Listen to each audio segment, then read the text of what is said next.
Brett Loftus here, Piedmont University Athletics on YouTube.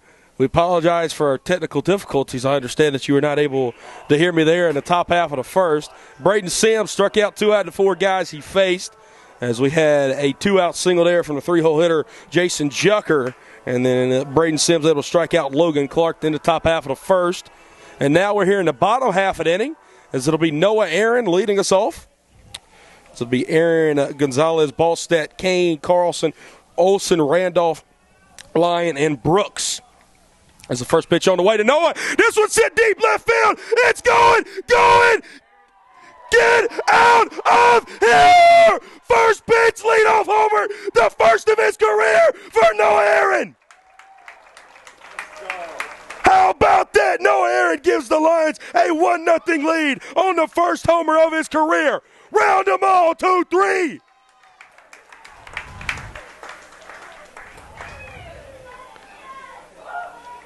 Tell you what, if that doesn't get you charged up, I don't know what does. A guy who's waited his turn for 4 years, finally getting a chance to get in the starting 9. And look what he does. Ronald Acuna, first pitch he sees today. He goes, yeah. As now we'll see up to the dish, Alex Gonzalez. Man, as Gons will take one off the plate there. 1-0 count. As defensively, it'll be Cameron Cook on the mound now, who just surrendered that leadoff homer there to Noah Aaron. Big swing and a miss at that one. That'll even us up at 1-1. Azale behind home plate. Ayler at first. Burchett at second. Jucker at short. Frankie Vasquez at third. Clark, Atkinson, Allison left to right in your outfield. Swing and a miss there from Gons. Speaking of homers, Gons able to go yard yesterday over the right center field wall. As he'll hit one over in the right side of the infield, and then he'll get down into the outfield. Back-to-back hits to start the ball game for the Lions. And now we'll have coming up to the dish, Carter Ballstat. Carter had another Carter Ballstat game yesterday. A 3-hit performance from him, 2 of which left the yard, and a double as well. 3 RBIs from him. And then nobody surprised, Carter was our player of the game yesterday as we interviewed him post-game. If you'd like to go watch that, you can head over to @PU Lions Baseball on Twitter. That one will hit Carter. So now the first 3 guys reach. Noah Aaron touches them all. Alex Gonzalez single. Now Carter on first.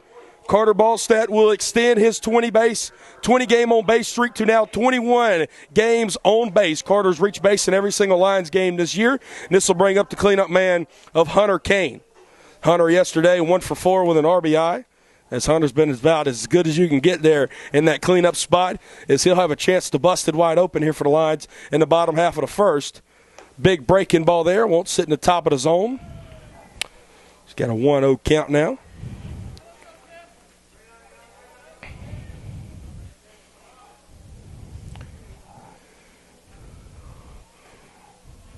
Cook will look back at second to Gonzalez. Both guys are moving a little bit. They'll lose it. As Ballstat and Gonzalez about halfway up the baseline. I think Azale was going to try and rush a throw down the first. He'll lose it. A called ball there to Hunter Kane. 2-0 count now.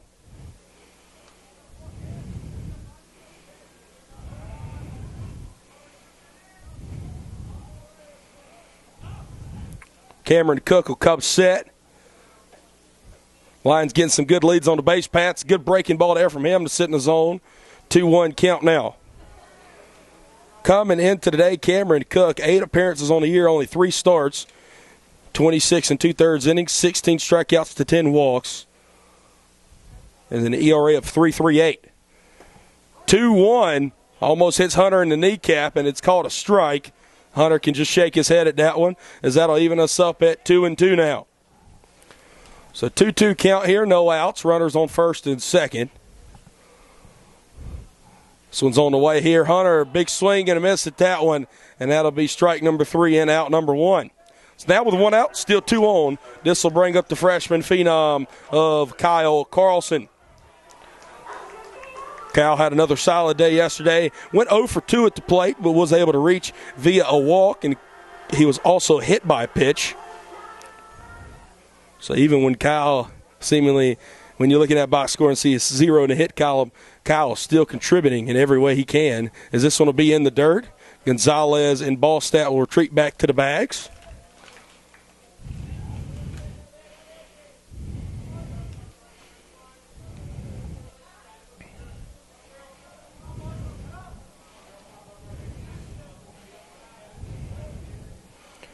Cook will look in here now, facing Carlson, who's getting ahead 1-0.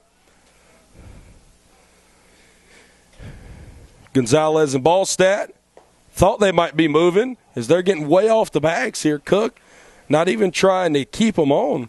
As I figure we might see them moving here in one of these next few pitches. They've just been getting unlawful leads out there. I mean, if you were getting those kind of leads on a highway, you might be stopped by Georgia State Patrol. Now they're getting another one. Good leads here. Kyle takes a big swing and a miss at that one as Cook will battle back in the count, 2-1.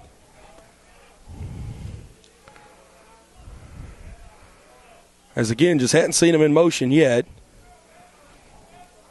I think you don't want to almost get yourself thrown out on a base paths in an inning where the Lions have started with some great offensive momentum. First pitch homer there from Noah Aaron, and then a single from Alex Gonzalez, and then a hit by pitch from Carter. Gons is going to take off. They're going to go to second. Carter thought he got around a tag. He does not. He'll be caught stealing at second for out number 2. Gons does steal third. Carter got a late jump there, as now it's a 3-1 count at the plate here to Kyle Carlson with 2 outs and a runner on third.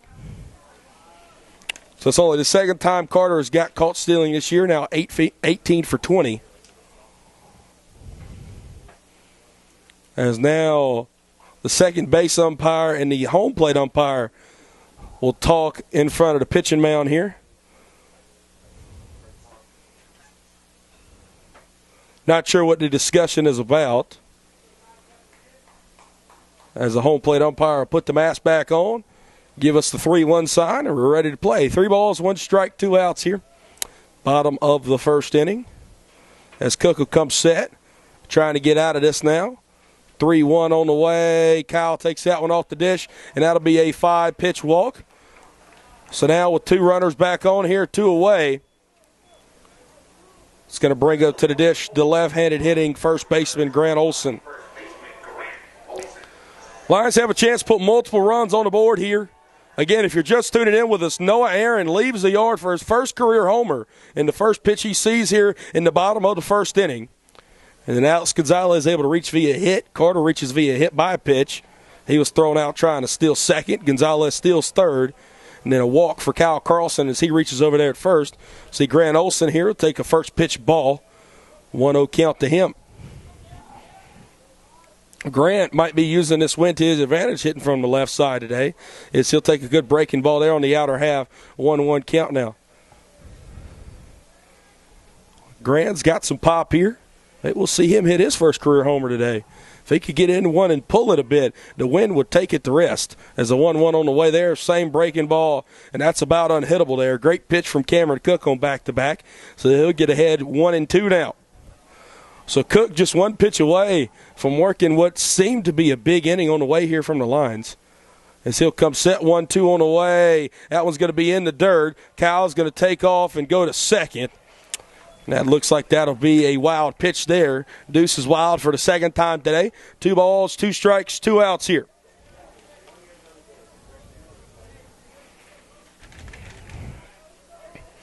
So now with a 2-2 count and 2 outs, you also got 2 runners in scoring position. So now situation becomes even larger for both Cook and Grant Olson at the plate. Delivery on the way. Just didn't get on top of that breaking ball enough. Up and away. How to run us full at 3-2. So if Olsen can reach, Jackson Randolph stands on deck. Cameron Cook, big pitch here. Full count on the way. Gio takes that one in the dirt. So Cameron Cook will walk the bases loaded. So with 2 away, he'll have to face the freshman backstop for the Lions, Jackson Randolph.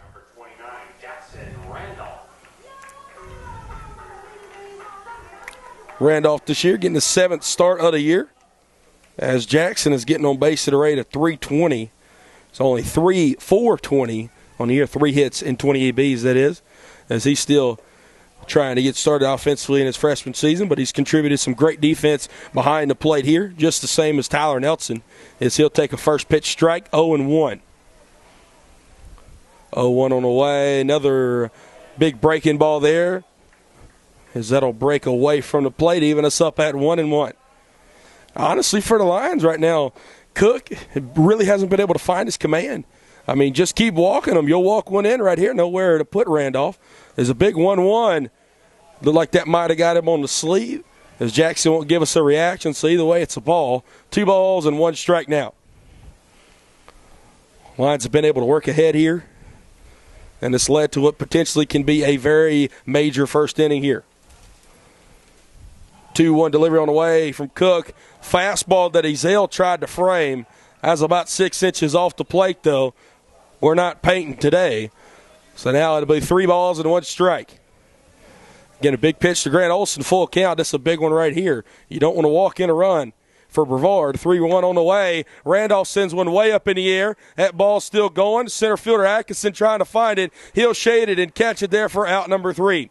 Lions lead, the bases loaded, but Noah Aaron leaves the yard to give the Lions a 1-0 lead. You're listening to Piedmont University Athletics here on YouTube.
Leading us off here to be Frankie Vasquez in the top half of the second inning, as Braden Sims going to toe back in there on the rubber for his second inning work. Able to strike 2 guys out in his first inning of work. Again, we apologize. We understand that y'all were not able to hear that audio. I'm Brett Loftus here, Piedmont University Athletics on YouTube. Just again to recap that top half of the first, Zach Allison struck out looking. Blake Burchett grounded out. Jason Jucker was able to take one the other way with a 2-out single. And then Logan Clark struck out swinging. And then here we have Frankie Vasquez, who's gotten ahead 2-0 here. He'll take a big swing and a miss at that one, and that'll run it to 2-1 now. So Braden Sims really about as sharp as we've seen him look today. Again, I know it's a small sample size, but really sharp command. He's got a really good bite on his fastball here today. 2-1 on the way from him. That'll be up and out of the zone. 3 balls and 1 strike.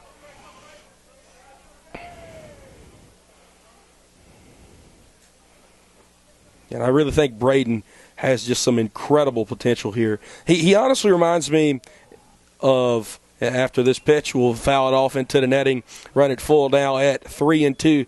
Reminds me of a guy who used to pitch for the Braves by the name of Jair Jurgens back in the late 2000s, early 2010s. Really, really good fastball, able to complement that well with a good curveball and a changeup. It's really who Braden reminds me of. It's a 3-2 on the way here.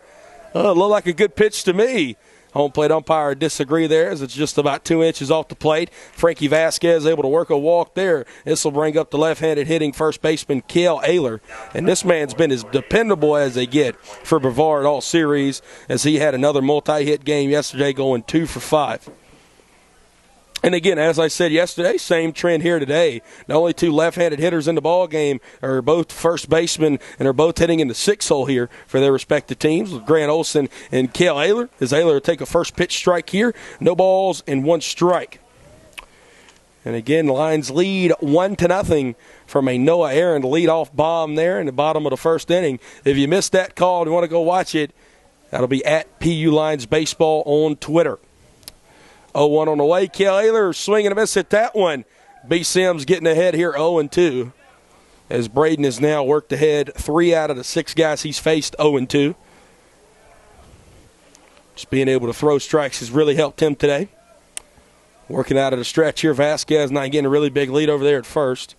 0-2 on the way. Good fastball, good waste pitch there on 0-2. Run us to 1-2 now.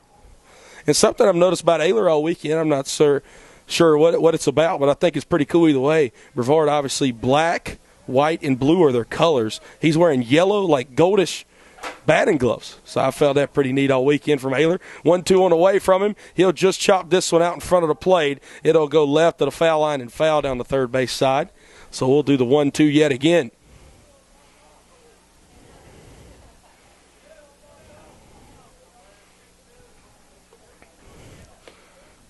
Again, Sam's been pretty good working out of the stretch as well as working out of the windup here today.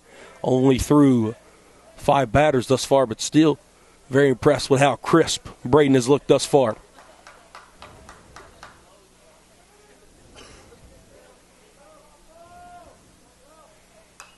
This one hit, fouled actually up here into the crowd near the bathroom area, and we'll have to do the 1-2 yet again.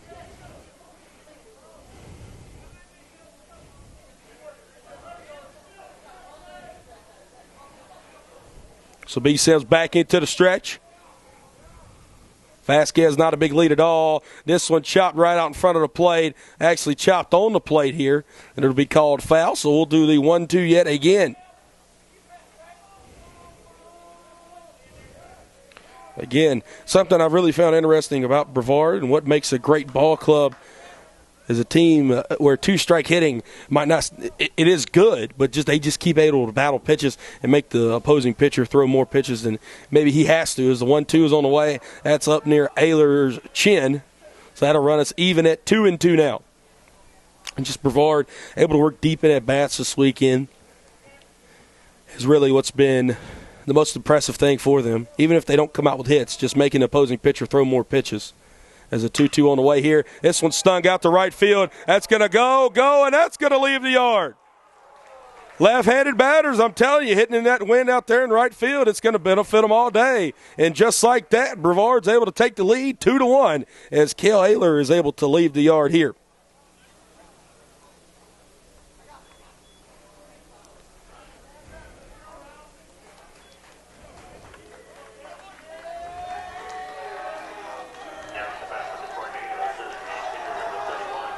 That'll be Ayler's second bomb of the year. It'll be RBIs 22 and 23, as now this will bring up to the dish the designated hitter, Ryan Lehman.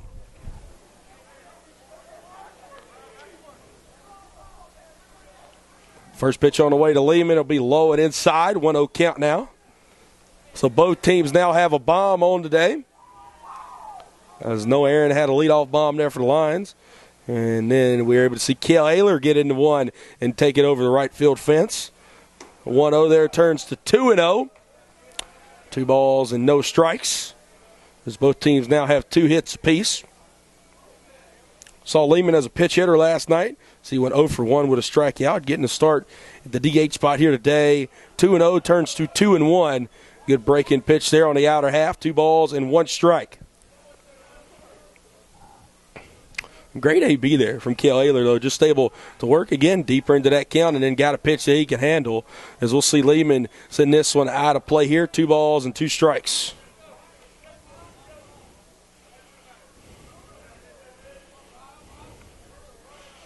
Still looking for the first out here in the inning. BCM's back into the windup. 2-2 on the way. That one's going to be in the dirt there. Good block from Randolph. That'll run it full at 3-2. And again, Braden just throwing good pitches, but sometimes you got to tip your cap. Brevard really able to work deep into these counts here, finding something they can handle. Full count on the way. Ring him up there. Great pitch from Braden on 3-2. And that'll be strikeout number 3 on the day and out number 1 here in the top of the second inning.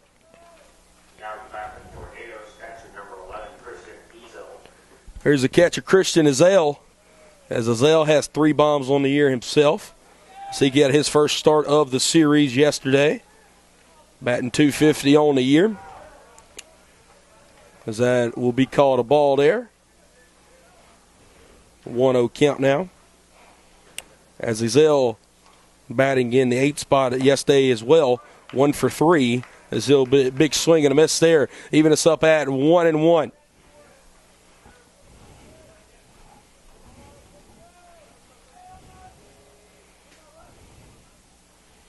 1-1 on the way. Swing and a miss there. Back-to-back swing and misses. 1-2 now. And I'm telling you, Braden has very good swing and miss stuff. That's what you got to love watching a guy like this. You've seen guys on the past 2 days, Jake Garner and Peyton Irvin, who pitched a lot of contact. Braden, a high strikeout guy here, is he'll send this one up in the air down the right field line and foul. As through 7 batters, Braden has 3 strikeouts, rather, should I say. Through 7 batters, 3 strikeouts here. As that's been how he's recorded 3 out of his 4 outs. There's a 1-2 on the way. This one hit a ton out to left center field. That one's going to go back to the track, to the wall. Alex Gonzalez, a running grab for out number 2.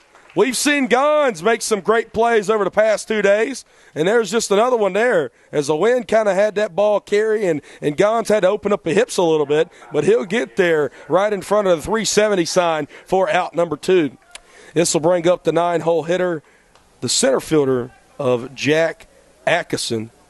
I'll tell you what, talked to this guy before the game today, and I told him, I said, man, you're probably one of the best 9-hole hitters I've ever seen, as he's just always able to do work down here. And it's almost like with Atkinson and Allison, Brevard really has a double leadoff man, as you'll see him hit this one right on the knob out to Scotty Lyon at short. 2-run bomb there, but it ain't going to kill you, as Brevard's going to take the lead 2-1 heading into the bottom of the second inning. You're listening to Piedmont University Athletics here on YouTube.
Eight, 9, and 1 due up here in the bottom of the second inning from Louder Milk Field.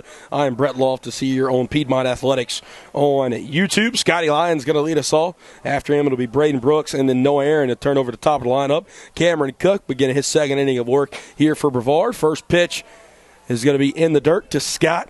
Scotty Lyon having a game for the ages yesterday as he went 2 for 2 at the dish and then was also able to reach base another 2 times via a walk and then a hit by pitch. So Scott able to reach base 4 times yesterday. As the 1-0 sent out to right center field. That ball's got some good carry to it. It's going to go. It's going to bounce off the base of the wall. Scott's going to stroll into second with a leadoff double. And in back-to-back bottom halves of the innings for the Lions. Some hard-hit balls there. That one doesn't quite leave the yard, but probably wasn't far from it, as that one hit right on the bottom of the 370 sign there in right center field. So Braden Brooks with an early RBI opportunity here in the bottom of the second as he'll step up. 1 for 3 yesterday. Bebo also had an RBI via a sac fly. Again, happy to see Bebo out there. Back out there, should I say. As we've seen Braden a good bit this year. Obviously was dealing with that injury once after he took the ball off the face a couple weekends ago, as that was his first home game since then yesterday. And obviously back in the lineup here. In kind of the same situation, we're talking about Jack Atkinson. Almost a double leadoff here with Braden Brooks sitting in the bottom of the lineup. Braden's a guy, even if he doesn't reach, he's going to give you a productive AB every single time. And now a big RBI opportunity right here if he can take it to the right side of that infield. As a first pitch, going to be sitting in left field. It'll be blooped down. The left fielder, Logan Clark, is going to come up throwing, and it's a good throw cut off by Vasquez. Scotty Lyon's going to hold it third. Now we'll have runners on the corners, and mama, here comes that man again, as Noah Aaron's going to come up to the dish. A leadoff homer from him, first pitch he saw today, and he's got an opportunity to do some more damage right here.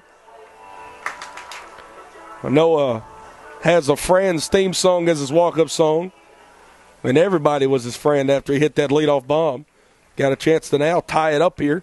As Cook into the stretch. Braden's going to take second here. It's a called strike number 1. He's going to be safe at home, and coming home is going to be Scotty Lyon. Scott's going to be safe at home.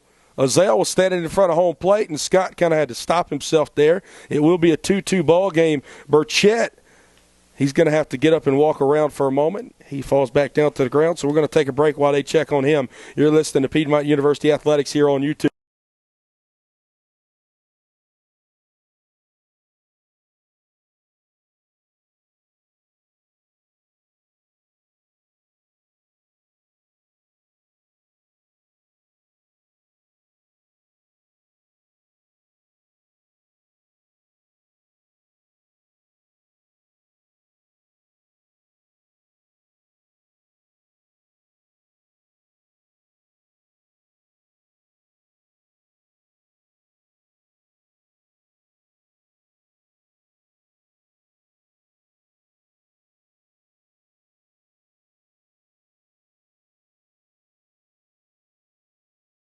Saying it.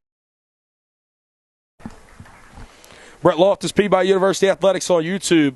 That was a called strike number 1. Braden Brooks took second, and when he did, it looked like he took out Burchett. Again, nothing intentional, should I say. Accidental is the word to be used there. As it looks Burchett to be okay. He shook that one off. Coming home on the play with Scotty Lyon, as he and Azale had a bit of contact at home. As now Braden going to get a lead there. Back a 2-2 ball game. Noah swinging and miss at that one in the dirt. And he'll fall behind 0-2 now. So the Lions able to battle back here. A true rubber match today.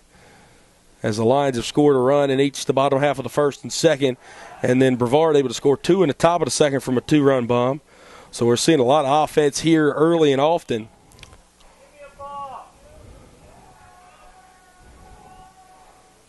Braden got a good lead off a second there. He got a good secondary. Noah just tops this breaking ball off. And Coach Scally makes a good play down there. How about that, huh? Down there in the Piedmont dugout. So barehand that one, as we'll have to do 0-2 yet again. Cook will look back at second. 0-2 here. Noah swinging a miss at that one. He was going to run down to first. He gets tagged out at home. Noah 1 for 2 today, as this will bring up Alex Gonzalez. Really seeing here Cameron Cook his second time through the lineup. He was kind of working a little change-up fastball action. He's working off this curveball, which you saw the curveball there first time around. But now really dealing with the bottom of the lineup, and now the second time through, we're seeing a lot of this big curveball here from Cameron Cook.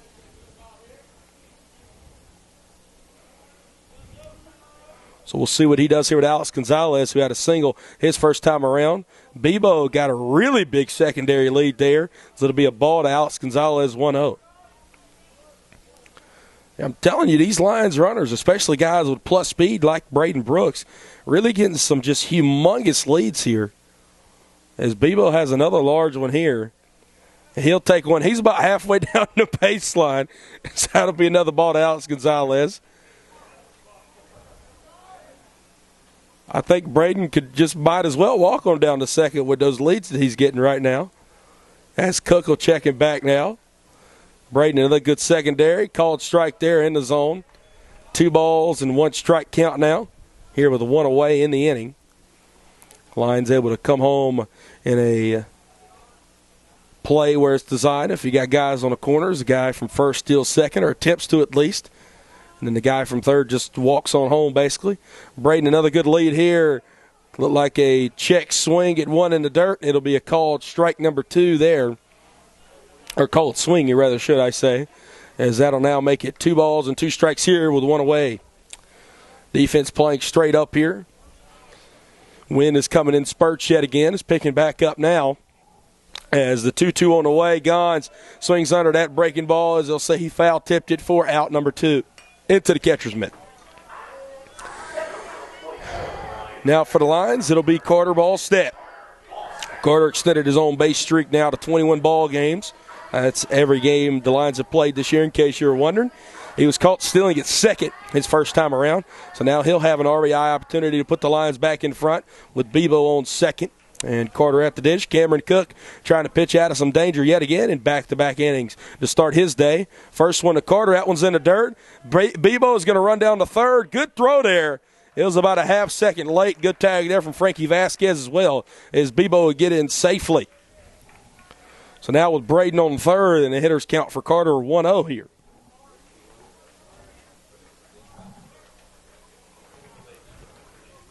They'll give Braden a stolen base there. 1 on the way, big breaking ball, just not able to get on top of it. There's Cook, as he'll now fall behind the Carter Ballstead 2-0.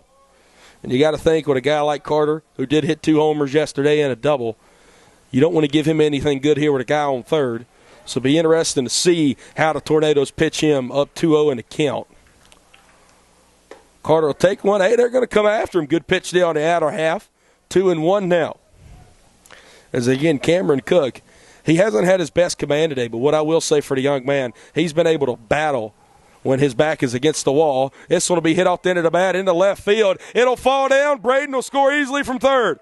Carter Ballstead continues to do his job as the best player in Division III baseball. Gives the Lions a 3-2 lead.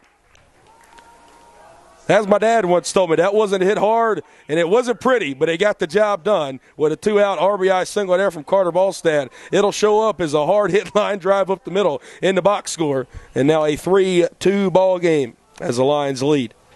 So Lions match Brevard there. What they done in the top of the second. 2 in the top of the second, 2 here in the bottom of the second here for the Lions. And now Hunter Kane up to the dish.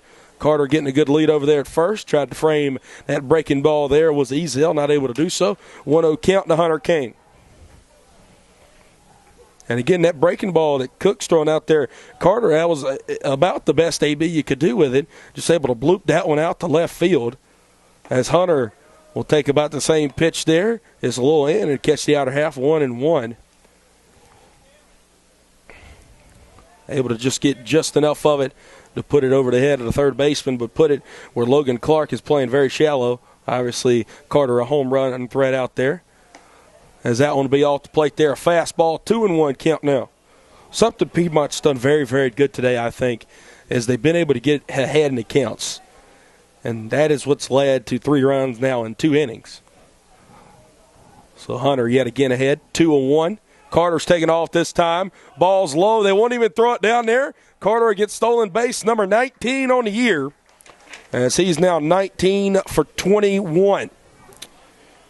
We got a 3-run count now to Hunter Kane. So now Hunter's got a chance to extend this Lions lead with Carter in scoring position.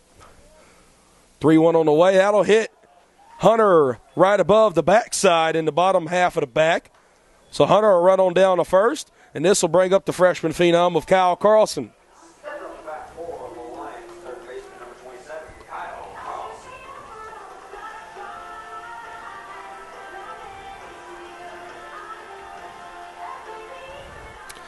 Kyle will be the seventh line to come to bat here in the bottom of the second inning.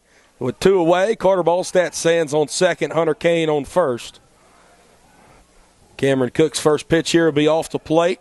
It'll be 1-0 now. And again, we know Coach Harris and Coach Craig, they love to be aggressive with the lines there on the base pass. It's Coach Harris coaching third. We'll see what they do here with 2 outs. Carter getting a good lead. Big breaking ball there from Cook, just not able to get on top of that one. 2-0 now.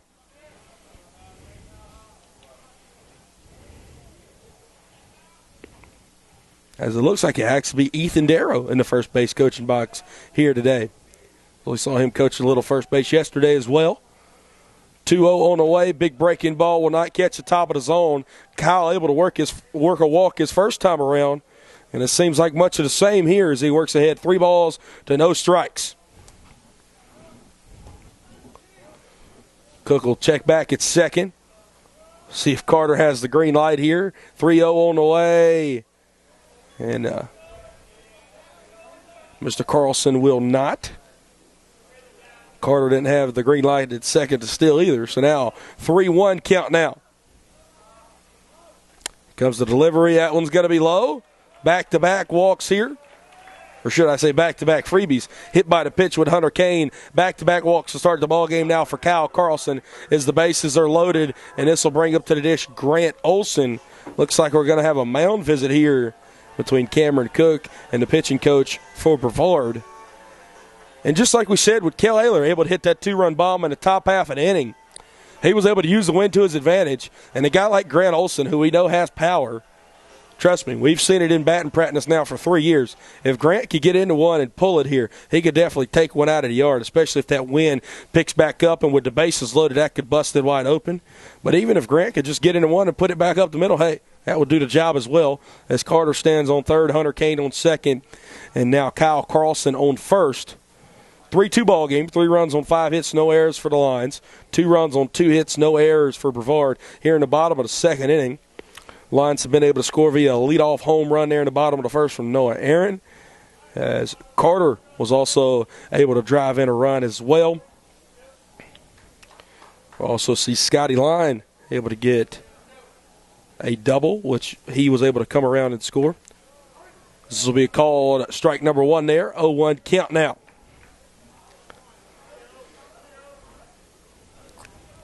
As Noah Aaron obviously scored a run today, and then Scotty Line and Braden Brooks also scoring the other pair of runs here. This one sent out to shallow center field. Atkinson running hard. It will get down. Carter comes home to score. Good throw. Won't be cut off. Hunter Kane able to skip on home. Grant Olson does his job as he'll extend the Lions' lead now 5-2. G.O. coming up with a really clutch hit there. Now, ball that I didn't think would get down. Atkinson charging hard in on it. It barely just falls at his footsteps. And Carter and Hunter Kane come home to score. Advancing to second on the play is Kyle Carlson, and G.O. stands over there at first after a really big 2-out, 2-run single. And here we'll see the freshman backstop, Jackson Randolph. Randolph, the 9th line to come to bat here in the inning, as 4 lines have come across the score. And what Coach Scally likes to call a big inning here for the Lions. 3+ runs in an inning.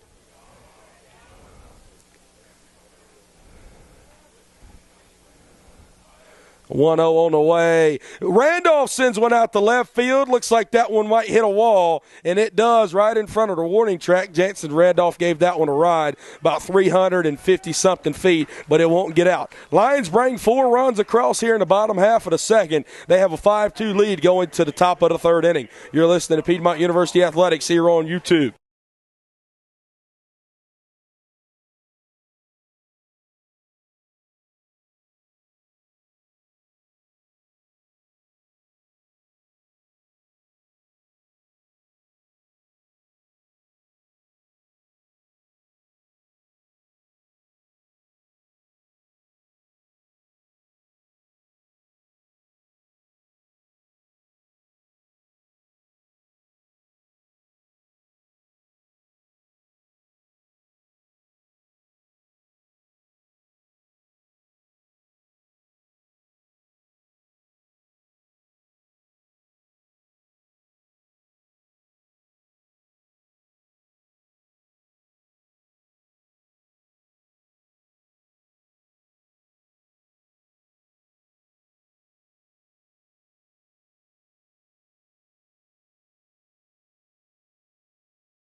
Back here at the Milk Jug, top of the third inning. Lions lead the visiting Brevard College Tornadoes here in the rubber match of this USA South Conference Series, 5-2.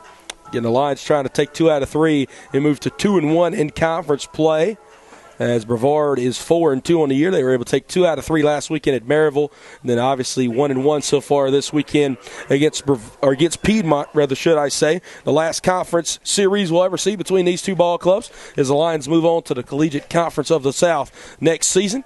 B. Sims still back out there on the mound for the Lions. It's a chopper hit to the left side. Kyle Carlson spinning play to first. What a play from the freshman phenom to get it out, number 1 here in the top of the third inning. Zach Allison hits a chopper to the left side, and a spinning grab and throw there from Kyle Carlson. That's some gold glove defense, and that's why we say 2-7 in green and gold looks like 2-7 in the red, white, and blue. Austin Riley. Goodness gracious, man. What can't that guy do? Now here comes a second baseman, Blake Burchett. He'll take a first pitch strike right down Broadway to make it an 0-1 count. Happy to see Burchett was able to stay in the game there and be okay after the play there at second with Braden Brooks, as Burchett is 0 for 1 with a ground out on the day. Good breaking ball there, just not able to hit the outer half. 1-1 count now. Again, a beautiful day when the wind's not blowing. When the wind picks it up, it's a little chilly here at Louder Milk Field. 1-1 here. That's going to be low, 2-1. And again, we had one big cloud over the field to start the ball game. Don't worry, it wasn't filled with rain or anything. It was just an old white cloud. Now we got some kind of off in the distance as 2-1 moves to 3-1 now. 3 balls and 1 strike. Thank the good Lord above, we hadn't had any rain this weekend, as that's something. Knock on some wood there. Hopefully we won't have any more this year. 3-1 on the way to Burchett. That one was too far in. It'll be a 5-pitch walk there from Braden. So now Sims puts a guy on. This will bring up the 3-hole hitter of Jason Jucker. And, man, this guy, I think he'll want to stay here in Demorest and hit forever, as he has just had an incredible series, including a single his first time around here this afternoon. Hit his first career homer on Friday night. And then yesterday was able to go 2 for 5. Just, again, Jason Jucker, the definition of a 3-hole hitter, as he's shown a little bit of pop this weekend, but just dependable and always getting job done there in the 3-hole. As they'll check on the runner over there at first, Burchett. Again, Burchett leads the country in steals, as he has 22 stolen bases. Carter Ballstat right on his heels, as Carter now has 19. As Burchett takes off right there, Randolph's throw down to second. They might have got him. Kyle Carlson jumping up and down. They'll call him safe. Kyle looked like he was bouncing off a trampoline right there. I don't think he agreed with that call at all. As we'll have something that blew out of a pocket or something, as Grant Olson hands it to the first base umpire. And it was a called strike there at the plate. No balls, 1 strike here, 1 away, as Burchett will extend his Division III lead in stolen bases now with 23. Great throw from Jackson Randolph, though, as the 0-1 up and out of the zone. 1-1 now. I tell you what, I don't know how Brevard does with their steals, if it's a sign given or if it's up to the runner. But this guy, Burchett, he needs to just keep on doing his thing, man. 23 for 29 on the year now in stolen bases. Very impressive to watch what he's done this weekend. 3 stolen bases in this series alone. 1-1 from B. Sims will be a step off and a pump fake there. So he'll reset the pitching clock. Braden will come set. Wind picking back up here. 1-1 on the way. This one sent out to shallow right field. Noah will run in the gap and get it. Tagging up from second to third is Burchett. Good throw back in. Scotty Lyon will cut it off at his regular shortstop position. Burchett tags up, is at third. So now with 2 outs, the cleanup hitter, Logan Clark, has a chance to eat into this Lions deficit here, as Braden Sims has a chance to hang up another 0, just like he did there in the top of the first, as he faced the same exact 4 guys in the first inning, as he struck out Allison first time around. Also struck out Clark the first time around as well. So maybe a repeat of that first AB, as he's 1/3 of the way there. 0-1 count now, as Braden has struck out Zach Allison, Logan Clark, And Ryan Lehman has been the 3 strikeout victims, should I say, today. Clark, the only one that's went down swinging. Is Braden in the stretch here with a man on third, Burchett. 0-1 on the way. Low and inside at the knees. I don't think Clark liked that call. It'll be a call at strike number 2. 0-2 count now with 2 outs here. Braden 1 pitch away now.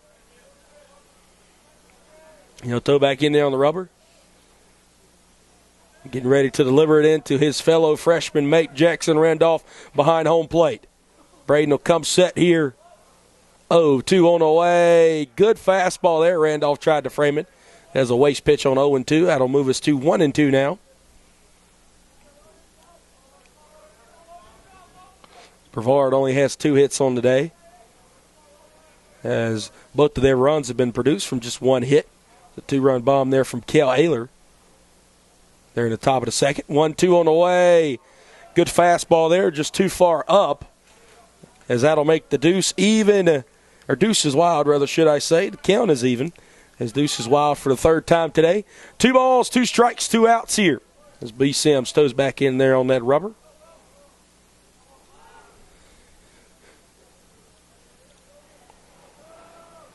Wind really going. 2-2 on the way. Good breaking pitch there. Just broke a bit too much. Now Braden's in some danger here. He's walked 2 guys already. In danger of walking another. But also, he's in a spot to get his 4th strikeout and out number 3 here. Which will it be? 3-2 count. 2 outs.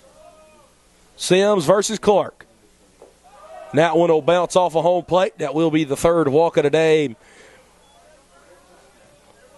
for Braden Sims, and this will bring up the 5-hole hitter of Frankie Vasquez. Vasquez also able to walk his first time around. Very heavy underclassmen lineup here. I might say a mixture of both.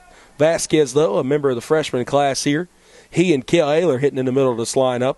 They made their presence known this weekend. Their first time here in Demorest, GA. As Vasquez swinging a miss at that one. 0-1 count there. Both the corner infielders and also hitting 5th and 6th in the lineup in Vasquez and Ayler. As Coach Mike Victory really recruiting them well up there, rather should I say, in Brevard, North Carolina. 0-1 on the way from Braden. They're going to steal second easily there with Logan Clark as they're trying to pull the same play that the Lions pulled there in the bottom of the second. Jackson Randolph won't throw it, even though the ball was in the dirt. Still just eat it anyways, as that'll even us up at 1-1 now. So now 2 runners in scoring position here with 2 away in the top of the 3rd inning. There's a chance to hang a 0, but also a chance for a big inning for Brevard. Vasquez 1-1 on the way to him. Good breaking ball there. I guess it was just a bit high, as Braden Sims will fall behind it to count 2-1 now. Saw Braden work ahead today a lot, but we've also saw him fall behind at times. And when he's fell behind, that's when danger has struck. 2-1 on the way. Vasquez chops one to the left side. Scotty Lyon will make the play, throw it over to first.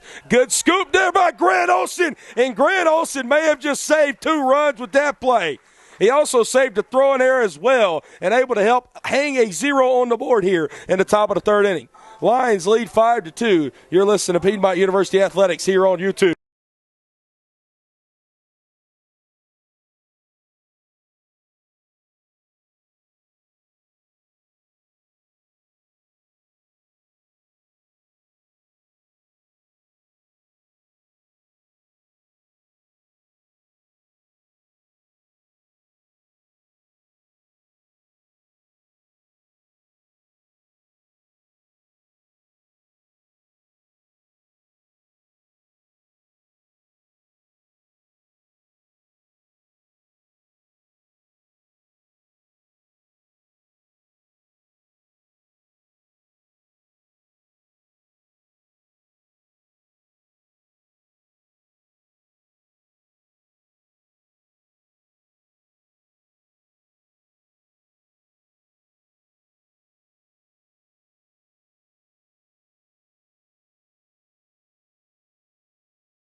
Brett Loftus here, Piedmont University Athletics on YouTube. Same three guys that led us off there in the bottom of the second will be due up here in the bottom of the third. So it'll be 8, 9, and 1. Scotty Lyon to lead us off. As Scott, his first time around there in the bottom of the second, he was able to reach via a leadoff double there in the bottom of the second. And able to come around and score as he'll take a first pitch strike. 0-1 count. Now, new pitcher in the ball game there, for Brevard. So it'll be Bryce Bowers. As that one bounces in the dirt now, 1-1. Not Brock Bowers, the freshman sensation for the UGA football team, rather Bryce Bowers. As Bryce pitched Friday night against the Lions, he went 3 1/3 innings. As he gave up 2 hits, 1 run, and also had 4 strikeouts to no walks. As he'll get ahead against Scotty Lyon here, 1-2 now. Scott sends this one right back up the middle. Scotty Lyon has not been retired in 6 straight plate appearances. Man, this guy's heating up in conference play as he's now 2 for 2 with a single and a double on the day. And this will bring up to the dish Braden Brooks. Bebo also able to reach via single his first time around and come around to score. As Braden came around to score on the Carter Ballstat RBI single. Into the line for Cameron Cook. 2 innings pitched, 5 runs allowed, all 5 earned, 6 hits, 3 walks, and 3 strikeouts. As Braden will send this to the left side. A diving stop there from Jucker. Throws it to second, and Scotty Lyon's safe. What a play from Jason Jucker just to get to that ball. As Bebo's at first, and now runners on first and second here. As Noah Aaron's up to the dish. Noah again, if you missed it, led off the ball game, or the Lions half, and there in the bottom of the first with a leadoff homer. Struck out his last time up. If you want to go and see Noah's homer, it's at PU Lions Baseball on Twitter. That's at PU Lions Baseball. As he'll step up here with another big RBI opportunity. He'll put down a bunt. He got down a good one as it'll be barehanded there by the pitcher Bowers. It'll take him off the bag at first. Noah's going. Coming home is Scotty Lyon. Bebo's going to stay 3. Noah Aaron reaches base again, continues to make stuff happen as he stands on second. Step up to bat for the Lions left fielder, number 16, Alex. It's obviously an E1 throwing error. Be interesting to see if they give Noah a hit and then advance to second, or just a 2-bag error. Still waiting on that decision, as it's now a 6-2 ball game and 2 runners in scoring position. Alex Gonzalez up. As Alex had a single his first time up and then struck out his last time. As again, just more RBI opportunities for these guys. Another one here for Alex. He'll take a fastball there, outer half. 0-1 count now.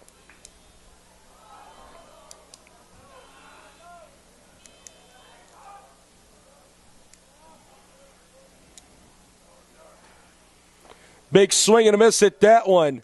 As Gons will fall behind now, 0-2. Still waiting on the official scoring there from the Noah Aaron play.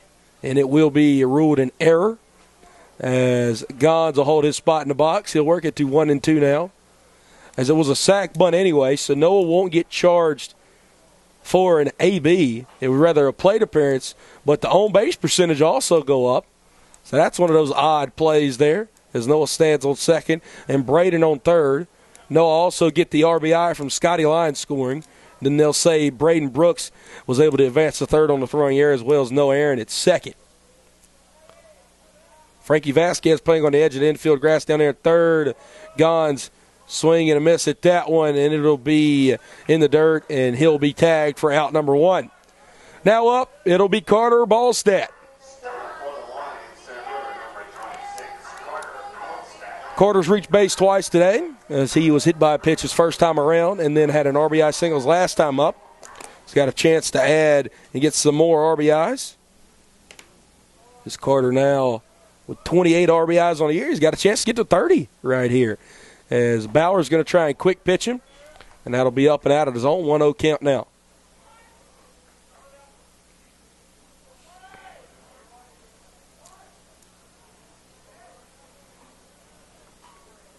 1-0 to Carter. Carter sends this one down the third base line. And they'll go just left of the bag. Goodness, as that'll even us up 1-1. So close to the bag. I thought Braden Brooks was going to have to whip out his gritty there to miss that ball. But instead he's able to hit a skip to my loo. As it'll be 1-1 now. Lions lead 6-2 here in the bottom of the third inning. In this rubber match against the Brevard College Tornadoes. As they've scored in every single inning now, 1-4-1. That'll add up to a 6-run score. Carter, big swing and a miss at that breaking ball there. As I think he was trying to hit that one to the moon. As Carter will fall behind 1-2 now. Vasquez still playing in on the edge of the infield grass. Anything hit down there to third, he's going to whip it over and be ready to go home. Carter sends this one out to shallow center field. Atkinson will play this one. He'll come up throwing. Both runners tagging up. Braden's safe at home. And the ball get away from Azale as Noah Aaron tags up and gets the third. So now with 2 outs, Carter Ballstedt continues to do his job with a sac fly and an RBI. And now to give the Lions a comfortable 7-2 lead. But again, you can never add too much insurance. As Hunter Kane comes up to the dish with Noah Aaron standing on third with 2 away. Hunter 0 for 1 as he does have a strikeout. Was hit by a pitch his last time up. He came around to score.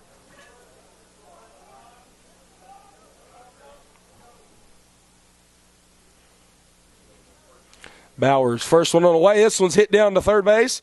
Coming up with his Vasquez. He'll throw it over to first. It'll take the first baseman off the bag, Ayler. But Ayler's able to step back on there before Hunter can get there for out number 3. Lions bring 2 more across here. They build a 5-run lead. Heading to the 4th inning. You're listening to Piedmont University Athletics on YouTube.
Welcome back here, Piedmont University Athletics on YouTube. Braden Sims to begin his 4th inning of work against this Brevard College lineup. He's got a 7-2 lead as the Lions lead over Tornadoes here in the rubber match, Game 3 of the series. As Ayler will take one in the dirt here, 1-0 count. Kale Ayler, his first time up, hit a 2-run bomb. It's been all the offense here for Brevard so far there. That was in the top of the 2nd inning.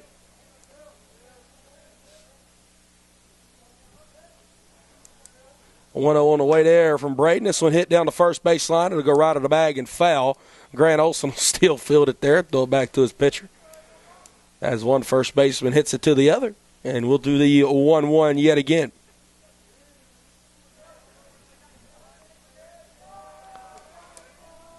Sims into the windup. 1-1 on the way. Ayler takes that one off the plate there. 2 balls and 1 strike. You know, I've been bragging on our freshman all year, Cole Ellis. I know he's out of the lineup due to some injuries. But Kyle Carlson, Jackson Randolph, and Tyler Nelson. But, man, Brevard has some great freshmen in the making, too. 2-1 on the way here to Ayler. He'll take that one inside. 3-1 now. And Ayler is just another example of the future just being so bright, not only for Brevard College baseball, not only for the USA South, but really for Division III. As getting guys like this to come and play in Division III is just absolutely incredible. As Ayler will walk on 5 pitches as he trots on down to first. And this will bring up to the dish the designated hitter, Ryan Lehman. Now for the Tornadoes, designated hitter number 31, Ryan Lehman. Lehman, his last time up, or his only time up, struck out looking. So he's 0 for 1 on the afternoon. As the wind's been pretty calm here these last few minutes. As Lehman take a ball there, 1-0 count now. Really here at the top of the fourth, it's been the first time that we hadn't seen Braden really be in command of all his pitches, as he's thrown 5 balls here to only 1 strike to begin the inning. Looks like he's been more comfortable out of the stretch today. As he'll come set, 1-0 on the way here. Good fastball to get him back in the zone and get back in the count, as that'll even us up at 1-1.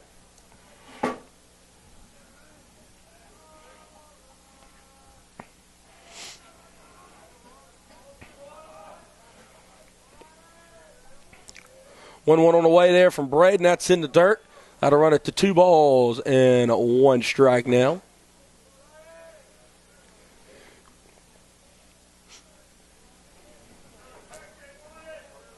See what Braden goes to the well here, 2-1. Looks like he'll throw a fastball, sit right back where it came from in the center out there to Carter. So Lehman now 1 for 2 on today. 2 base runners to reach here to start the inning. And now this will bring up the backstop of Christian Ezel. Now batting for the Tornadoes, catcher number 11, Christian Ezel. Excuse me there, had a sneeze. I think I'm allergic to Brevard hits as Lehman is able to reach there at first. And now Ezel up at the dish now. Hopefully Ezel doesn't get another one. I don't want to sneeze again, and I don't want to see Brevard score another run, as Braden will throw that one out of his own 1-0 count now. But just a very, all jokes aside, a very good lineup here we've seen from the Tornadoes. This is Ezel 0 for 1 on the day via flyout. They haven't chased a lot of stuff out of the zone. They haven't chased a lot of balls. The same thing in the dirt. As Braden still very good strikeout stuff. He's only been able to sit down 3 Tornadoes today. As 1-0 on the way. Swing and a miss under that one. As Ezel will even it back up at 1-1. 3-game sit here, obviously, with Piedmont this weekend. And then it looks like Brevard will have the entire week off. They'll not play midweek this week. They'll be up at Lookout Mountain next weekend when they'll play Covenant, as they'll play on Friday and then a doubleheader on Saturday. So a good few days off there for Brevard and Coach Mike Victory's club, as Christian Ezel will work ahead now 1-2. Or excuse me, will fall behind 1-2. Braden Sims working ahead. Runners on first and second to begin the inning here in the top of the fourth. 1-2 on the way from B. Sims. Swing and a miss there. And they'll say he foul tipped into the mid. Either way, Braden Sims will get out number 1 here in a crucial spot in the top of the 4th inning. Bottom of the lineup here in the center fielder Jack Atkinson. Atkinson flew out his first time.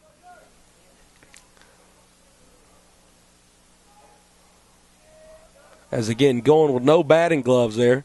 Old school look from Atkinson. Wearing the bright blue cleats today as well. Tell you what, love these Brevard College colors, man. What they do with that black and that blue. And we've seen a lot of teams this year with the royal blue. It's kind of reminiscent of what the Royals did when they kind of threw the black in there. Remember the late 90s, maybe early mid-2000s when Zach Greinke was coming up. As that ball will be up and out of the zone, 1-0 count now. Speaking of Zach Greinke, going to return back to where all it started this year, as he's back with the Royals. But, yeah, just love these uniforms Brevard has had this weekend. As Justin Scally will emerge from the third base dugout here. Runners on first and second. 1-0 count now and 1 away in the inning. It looks like Scales will just go out here for a mound visit. But while he talks to his starter, Braden Sims, we'll take a break. You're listening to Piedmont University Athletics here on YouTube.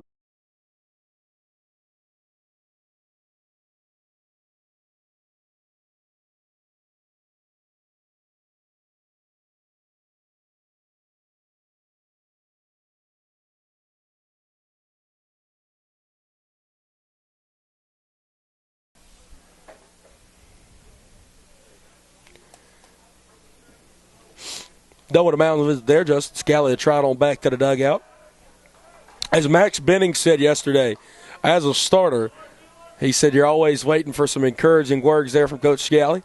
So hopefully he gave some there to Braden Sims. As Braden will work back here into the stretch. 1-0 count against the center fielder, Jack Atkinson.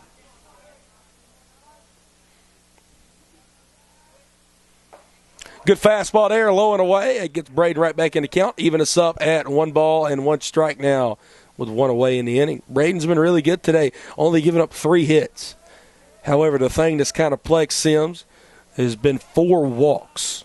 Again, command, Braden's had it, but really working deep in his 3-2 counts as he'll fall behind yet again, 2-1 now. And it's been pitches like that today. It's not like Braden is just missing the strike zone by 5 feet. I mean, he's barely missing it, really trying to work the corners here, but not getting a call there on that outer half. And that's not to say that the umpire isn't making the correct call. He's just not getting the call on that outer half today, though. As Braden will look back at second twice, 2-1 on the way. That fastball up and out of the zone. 3 balls and 1 strike now.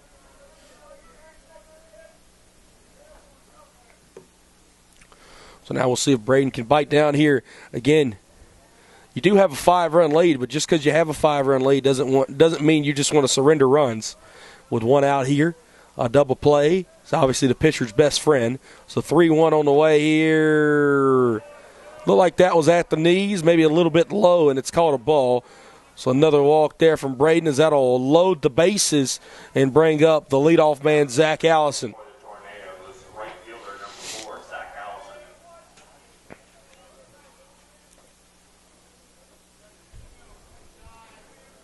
It appears the sophomore Aiden Cooney is up and throwing there in the Piedmont bullpen. Obviously, we've seen Cooney come in some long relief roles this year. We've also seen him start a midweek. So if Braden does have to exit here, that is potentially who we will see. Is the first pitch ball called to Allison here, 1-0 count now. As Braden will take a moment behind the mound. Again, good stuff from Braden. Just barely missing his own. He's got to battle back yet again, down 1-0. Delivery, great pitch there, 1-1. I tell you, we've seen that today. We've seen a few fastballs sit there on that outer half, a couple of change-ups too. And really, if Braden could live there on that outer half against this right-handed heavy Brevard lineup, I mean, he really could just mow them down. It's about hitting your spots and having your command. And I know this wind isn't helping with B. Sims out there either. 1-1 on the way. Good fastball. That one is instead inside. So that'll be 1-2. And again, every home plate umpire has their zone. This one has been very consistent today for both sides, I'll say that, which is the best review you can give on one.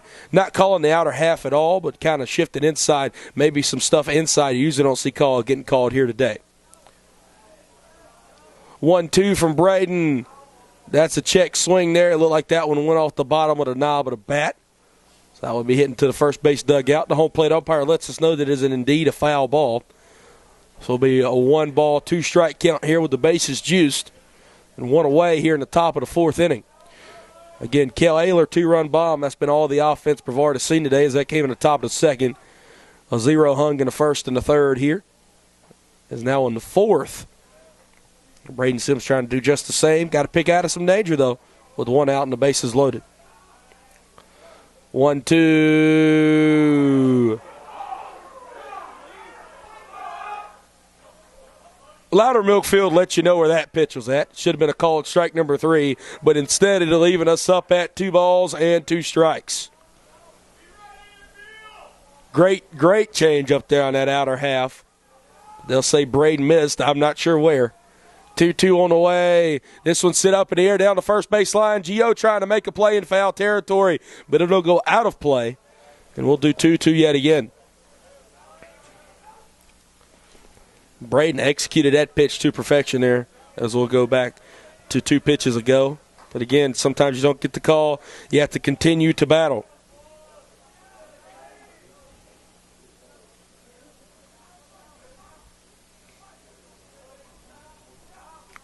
Two. This one chopped out to Scotty Line, 6. He'll go over to first, and he beat it at first. Infield single there for Zach Allison. Now it'll be an RBI. As we'll see coming home to score there. It'll be Lehman. And now this will bring up Blake Burchett. So Azale stands on third, Atkinson at second, and Allison on first. Excuse me. Be Ayler that comes home to score.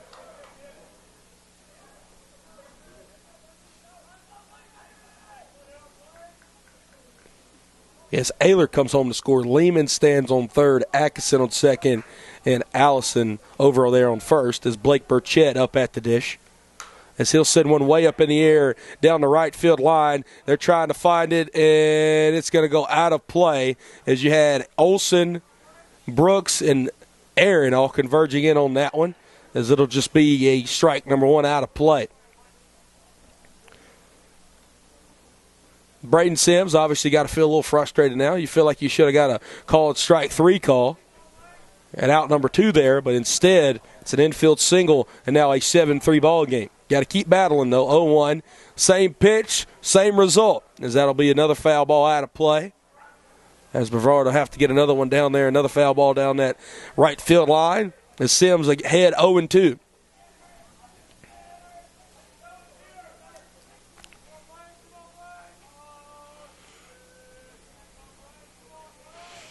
Braden will come set here. Bases loaded. 0-2 on the way. This one hit right back up the middle. Brooks. It'll go off the heel of his glove. One tornado will come home. Another one will come home, and that'll make it a 7-5 ball game.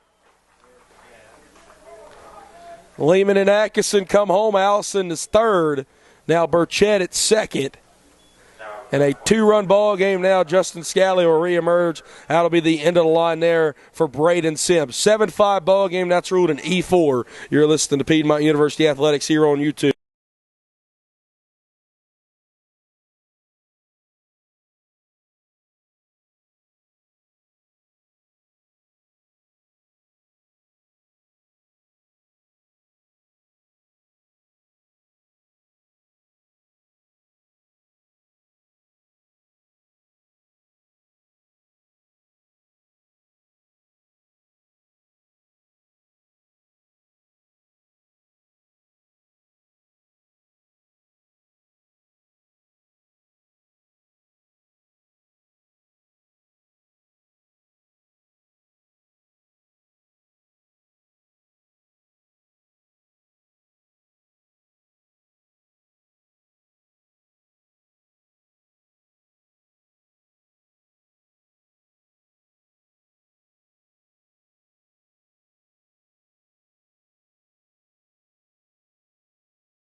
It will be the right-hander Aiden Cooney into the ball game. Aiden, 8 in the third innings pitched this year, 10.8 ERA.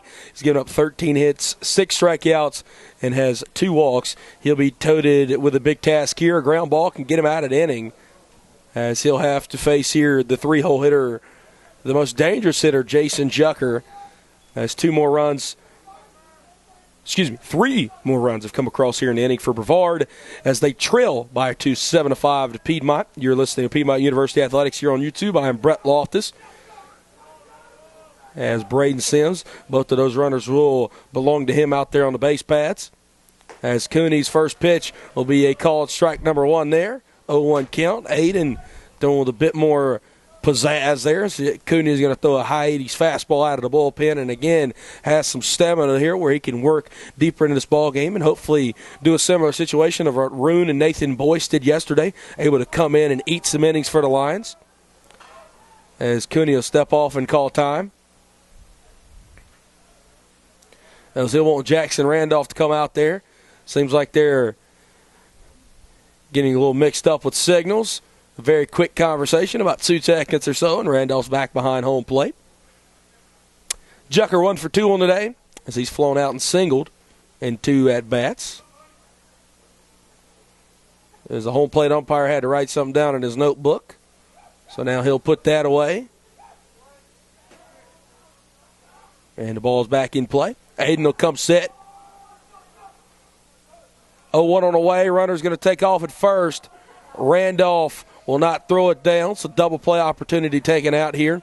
1 ball, 1 strike count here with 1 away. 2 runners in scoring position now. Atkinson at third. Allison at third. Burchett at second, as Atkinson just came home to score there. So Cooney again in danger. 1-1 on the way. Good play there by Randolph to keep it in front of him, but we'll get called a balk, so that'll make it a 7-6 ball game. So Allison will come home, and Burchett will go to third. Now a 1-run ball game, a big inning here for Brevard. 4 runners already across.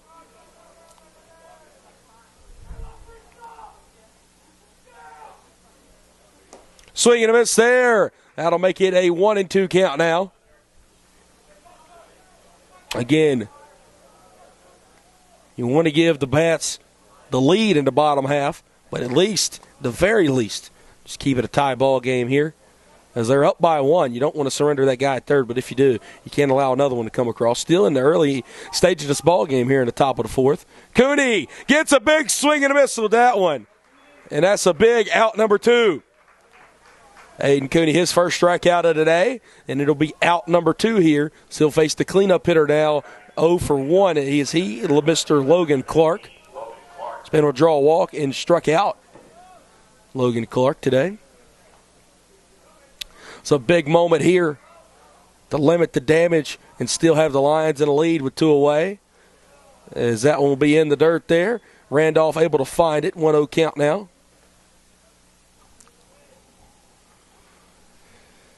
Again, with Cooney's stamina and what we've seen him do this year, you'd expect him to come in and maybe pitch 2 to 3, maybe even 4 innings.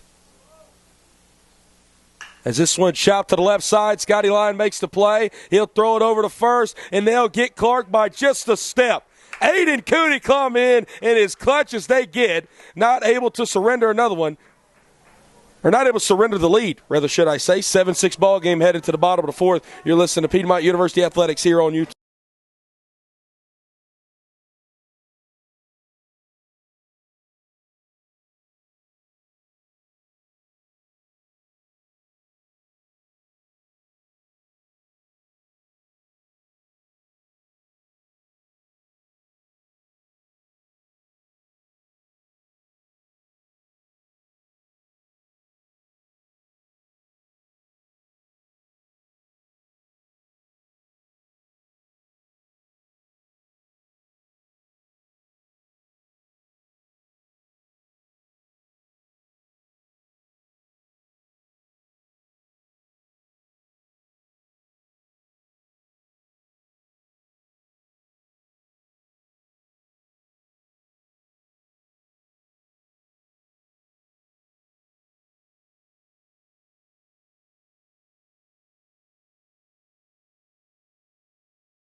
Number 27, Kyle Carlson. 5-6-7 due up here for the Lions. This will be leading us off, Mr. Kyle Carlson. I'm Brett Loftus here, Piedmont University Athletics on YouTube. As Kyle take a first pitch ball there from Bryce Bowers, senior right-hander here. 1-0 as Carlson will call time. Bowers did not like that as he was already into the windup there. And the home plate umpire still granted time anyway. as him and umpire will have a reaction there. Kyle will take a big hack at that one, and he'll foul Tibbet into the catcher's mitt. 1-1 count now. Kyle been able to draw 2 walks today, as both of those walks came against Cameron Cook. 1-1. Kyle sends a bloop out in the shallow center field, and it's going to drop. Burchett laid out for that one, couldn't get to it. Looked like it might have went off his glove. Burchett's going to get back up to his feet as it fell just in between Atkinson and outstretched glove of Burchett. As Kyle gets his first hit of the day, he'll reach base for the 3rd time today, and this will bring up Grant Olson. Grant Olson, through 2 plate appearances, has walked and then had a 2-run single his last time up. Second base umpire and Bryce Bauer have an extended conversation.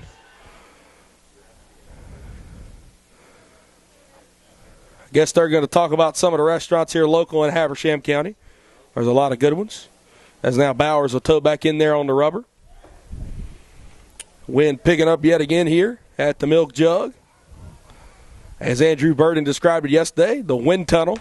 As Grant Olson will take one up and out of the zone, now 1-0.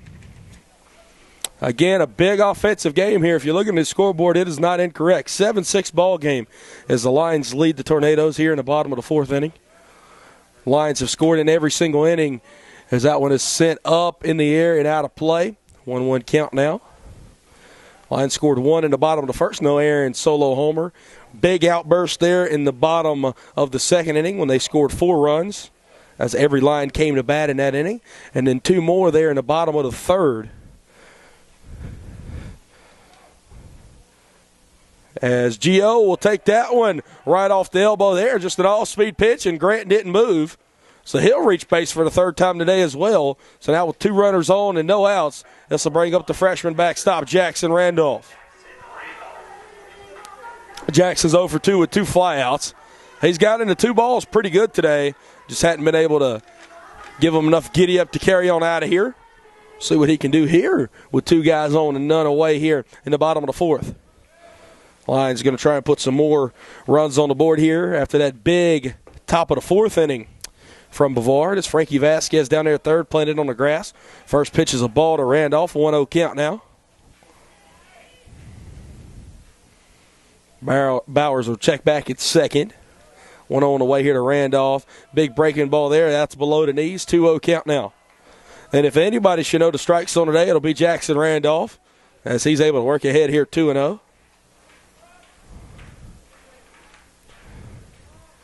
2-0 on the way. Swing and a miss at that one.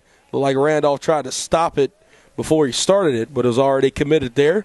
2 balls and 1 strike. So we'll see Bowers come set now. Look back at Carlson at 2nd. Randolph now ahead 3-1. Again, Randolph, he's been able to get on base at a pretty good rate this year.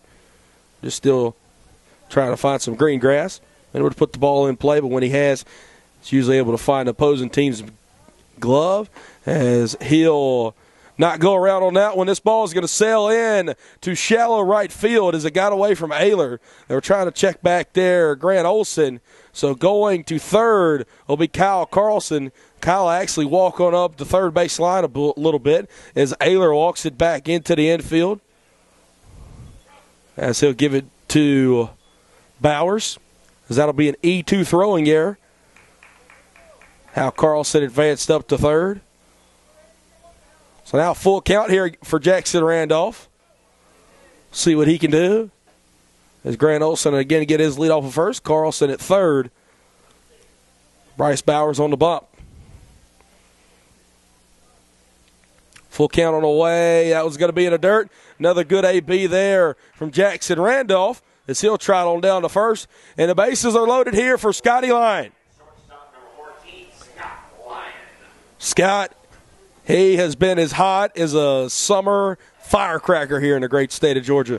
Man has not been retired in his last 6 times he stepped up to the dish, including 2 hits today, a double and a single. He's also scored 2 out of the 7 Piedmont runs. He's got another chance to drive in some more runs here with the bases loaded and no outs.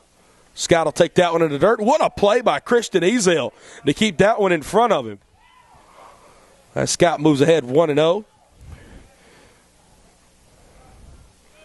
Bryce Bowers, again, who's seen good stuff from him, just kind of lost his command to begin the inning here in the bottom of the fourth.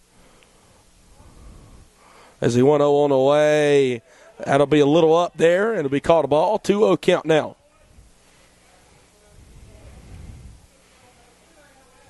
Scott been seeing the ball well. Able to work ahead now. Coming set Bowers. 2-0 on the way from him. Big breaking ball there. That'll bounce off the plate. So now Scotty Lyon is in RBI opportunity here if he can just take another ball. Ahead 3-0 here with the bases loaded and no outs. We'll see Bowers come set. Corner infielders playing in. 3-0. Scott will take one right down Broadway. So I'm sure he had the red light there. So now that'll move the count to 3-1. Wind not blowing too much right now. Lions dugout getting involved down there. So we'll see Bowers taking an extended break here. He'll come set. 3-1. Scott sends this one out to right field. It's going to be in shallow right field. Trying to make a play on it is Allison. He does. Little janitor throw way up the line is going to be Olsen trying to advance second to third. I think he thought Carlson was going to tag up. Carlson did not. Everybody's able to get back in safely. And now with one out, this will bring up Braden Brooks. Braden having a great game today as well as he's 2 for 2, able to come across and score 2 runs. Braden also has 2 stolen bases. So the deuce is wild in a different way for Braden Brooks as he's been doing everything through 2 plate appearances thus far. See what he can do here his third time around now. As Noah Aaron stands on deck. As Braden will take this one in the dirt now, 1-0. So Carlson at third, Grant Olsen at second, and then Jackson Randolph at first. As the wind picking back up here now in the infield. 1-0 on the way. Braden will take that one up near his eyes, as that'll be 2-0 now. 7 runs on 9 hits, only 1 error there for Piedmont. For Brevard, 6 runs on 4 hits, 2 errors.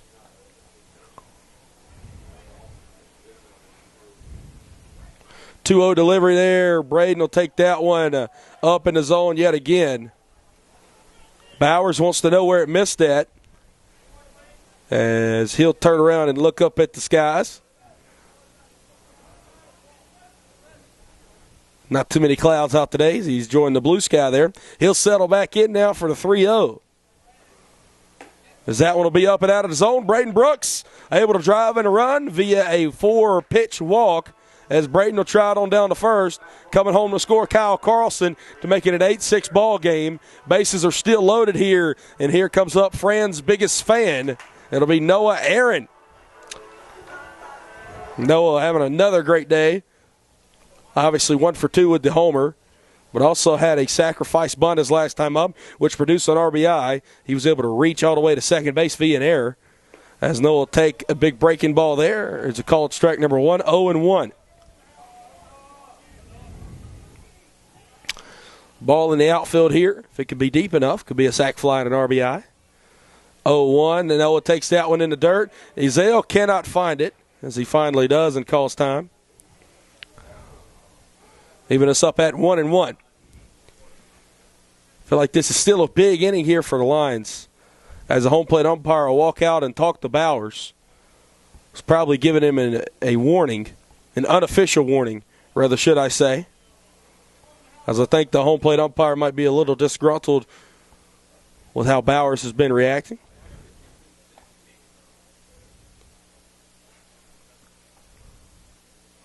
As the home plate umpire is taking quite a while to get the ball back in play. As he'll dust off home plate. We'll get the 1-1 there.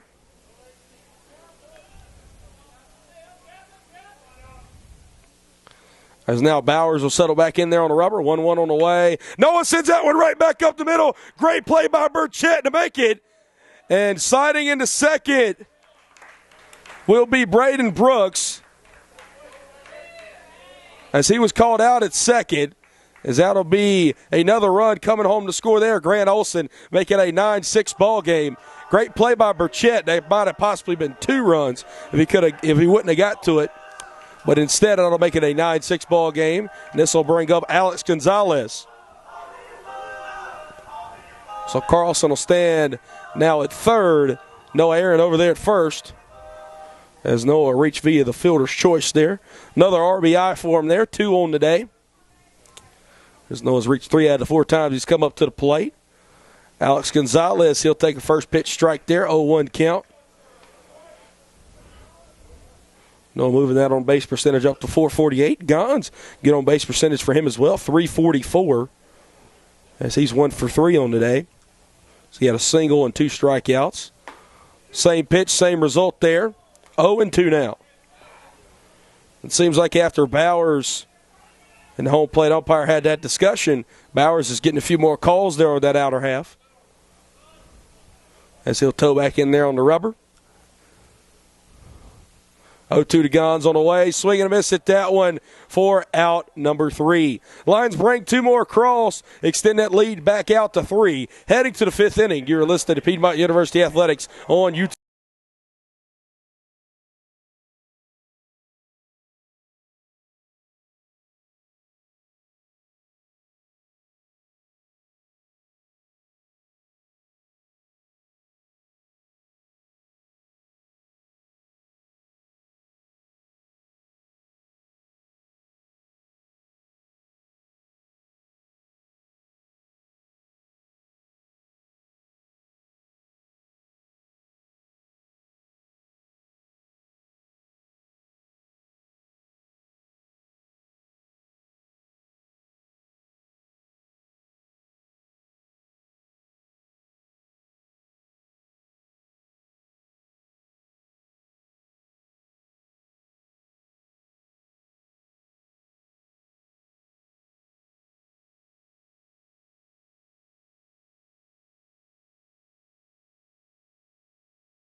Aiden Cooney going to toe back out there on the pitch mound for his 2nd inning of work, as he'll have to face 5, 6, and 7 of the Brevard College Tornadoes here in the top of the 5th inning. He'll be pitching with a 9-6 lead as Frankie Vasquez comes up to the dish. Vasquez 0 for 1. He's been able to draw a walk, and with that walk, he was able to come around and score. Only other time up, it was a ground out. Sends this one straight up to shoot. Out in right center field. Noah Aaron will catch that one for out number 1. Carter was hustling over there. He thought he might have had to catch it, as Noah was able to shade off the sun, and that'll be a quick out number 1, as this will bring up the left-handed first baseman, Kale Ayler. Ayler 1 for 1 on the day, as he's been able to drive in 2 runs with that 2-run bomb he had. Also a walk from him as well.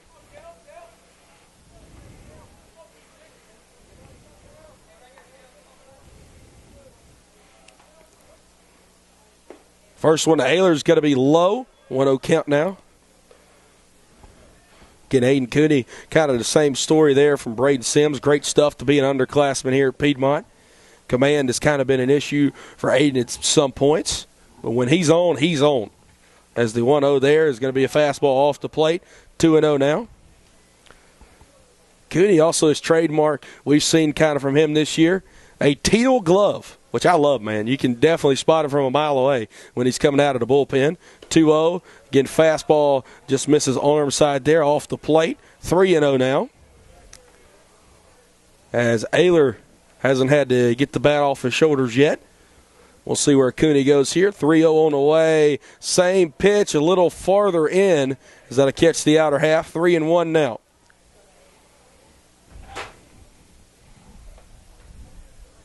Had some more metal screeching up here in the press box. 3-1 on the way. This one sitting down a line, down the first baseline. It'll go right to Grant Olson, end of the bag, foul. That'll run us full at 3-2. Home plate umpire call time for a Tornado to run down there and get that baseball. As this home plate umpire sure does like taking a lot of breaks. As again, just to remind you, I'm Brett Loftus here, Piedmont University Athletics on YouTube. Got a lot going on here today. We got some NASCAR racing going on up here in the booth. We got some NCAA March Madness. We got some Formula One going on. And we also got baseball here on the field.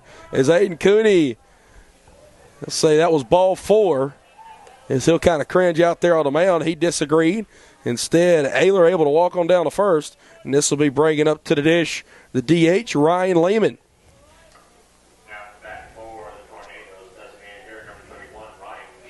Lehman 1 for 2 on the day as he struck out looking his first time around. Has a single his last time up. As that'll be a fastball there. Cooney not getting the calls that Bowers is getting. 1-0 count now. As we've seen some of those called a strike there on that outer half and others called a ball. As Cooney will come set 1-0. This one fouled out of play behind us. Even it up at 1 ball and 1 strike now.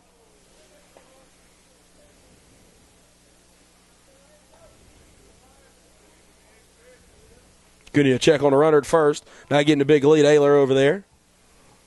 So now the 1-1 on the way. That'll be in the dirt there.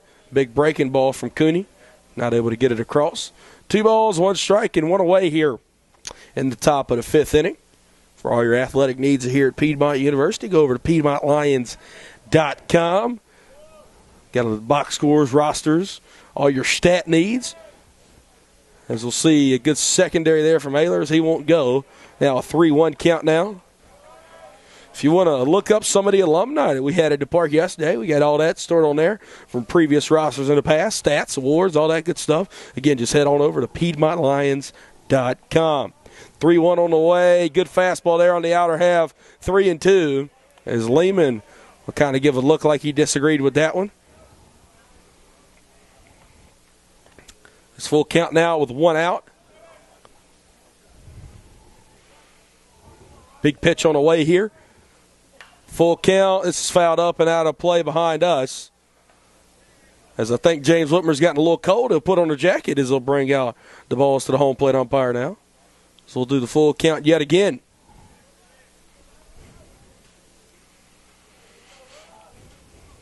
Cooney walked Ayler over there at first. Don't want to do the same here.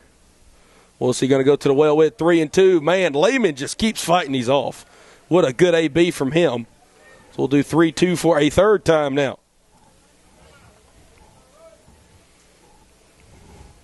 Aiden will settle back in there. Check over at first. Wind's starting to pick up here before we do the 3-2. Here it comes. Right down the middle of the plate, belt high. Maybe outer half, I'll give you that. Don't know where it missed. Is this ball 4? And now we'll see here coming up to the plate, the backstop, Christian Ezel. Ezel 0 for 2 with a strikeout.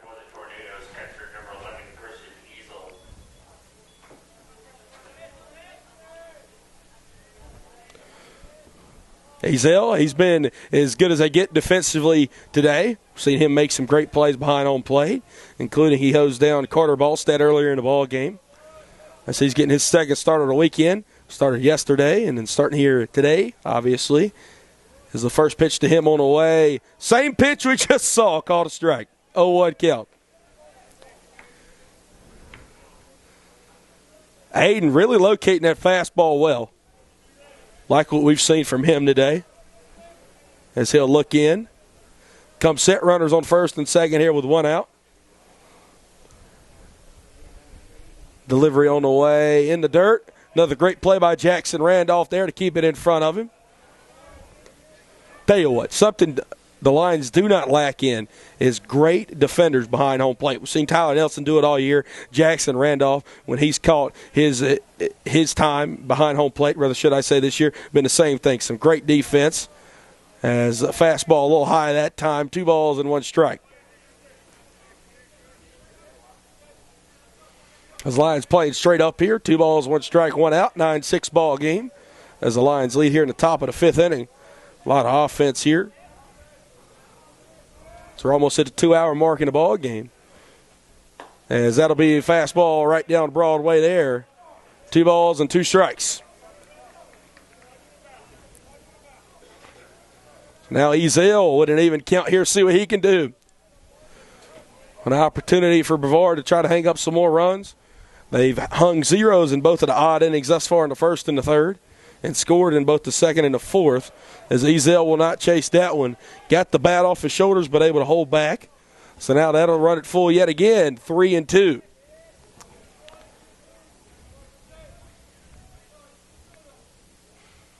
Big American flag just a whipping out there in right center field.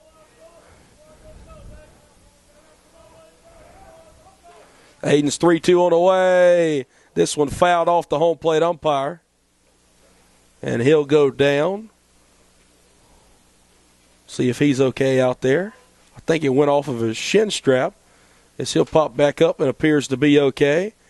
As Ezell apologizes there. Good sportsmanship from the Brevard backstop. It looks like the home plate umpire is going to take a walk down the first base line. And while he gets checked on, we're going to take a break. You're listening to Piedmont University Athletics here on YouTube.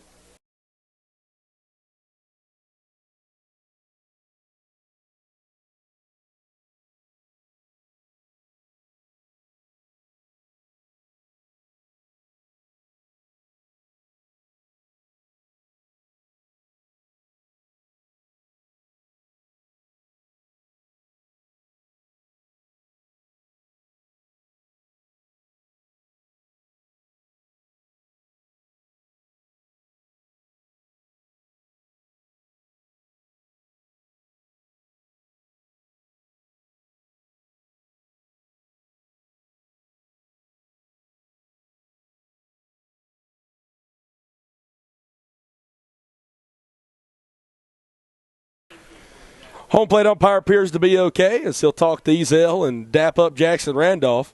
As now we'll get back into the game as Aiden Cooney needed a baseball. Home plate umpire throw it out there to him. It's good to see. Home plate umpire able to stay in the ball game there. Obviously you need an umpire to run the ball game. So still full count here with 1 away in the inning. Runners on 1st and 2nd. I'm Brent Loftus, Piedmont University Athletics here on YouTube. 9-6 ball game. Cooney fastball up and out of the zone there. That'll be back-to-back walks. And the bases are now loaded with 1 out. And here comes the 9-hole hitter and Jack Atkinson. So with that fastball up and out of the zone, we're going to see Justin Scally come out of the dugout, and he'll make a pitching change here. As you're listening to Piedmont University Athletics here on YouTube.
Brett Loftus, Piedmont University Athletics here on YouTube. So it'll be Ethan Lill, the freshman from Parkview High School, to come in now and pitch for the Lions. Aiden Cooney, he went an inning plus. No earned runs yet with the bases loaded and 1 out. It could still end that way as he had 3 walks to only 1 strikeout. Did not give up a hit, so Cooney looked pretty good. Besides the 3 walks, that could come back to plague him and the Lions here with the bases loaded and only 1 away. We'll see what Ethan Lill can do here.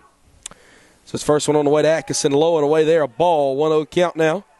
Lill 8 2/3 innings this year, 8.31 ERA, as he's got 8 strikeouts to 7 walks. Atkinson 0 for 1 on today, has been able to draw a walk. As the 1-0 here be a called strike number 1 is Ayler about halfway down that third base line, as he was able to get a good lead there. 1 ball, 1 strike count now to Atkinson.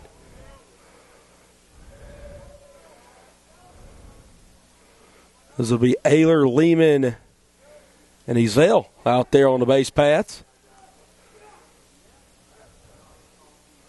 1-1 on the way. This one sent way up to shoot. It'll be in play, in foul territory, trying to get there. Grant Olson. He'll corral it for out number 2. And a big out number 2 that is, as the wind knocked that one down. It also knocked down Grant Olson's hat. That was a good play by him. I think the sunglasses helping to shade out the sunlight.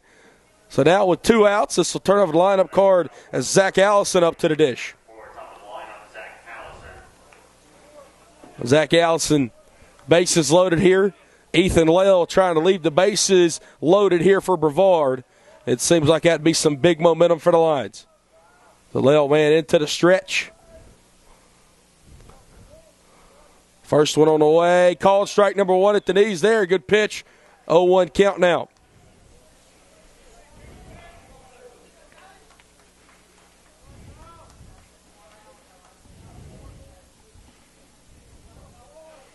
Again, just a big situation here from the freshman right-hander.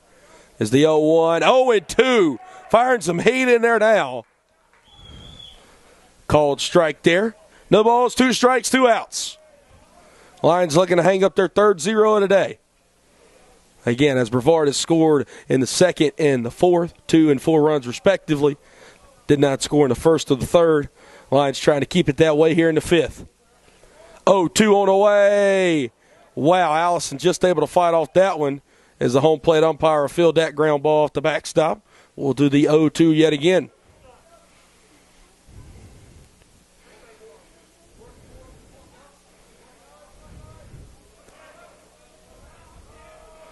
American flag starting to pick back up again out there in right center. Lill looks in. We've seen good stuff out of him his past few outings. Needing a big out here. 0-2 on the way. This one's sent down the right field line, but it'll go out of play and foul. Lill continuing the battle here as well as Zach Allison. Again, Allison 1 for 3 on the day. He does have an RBI. He's also grounded out and struck out looking.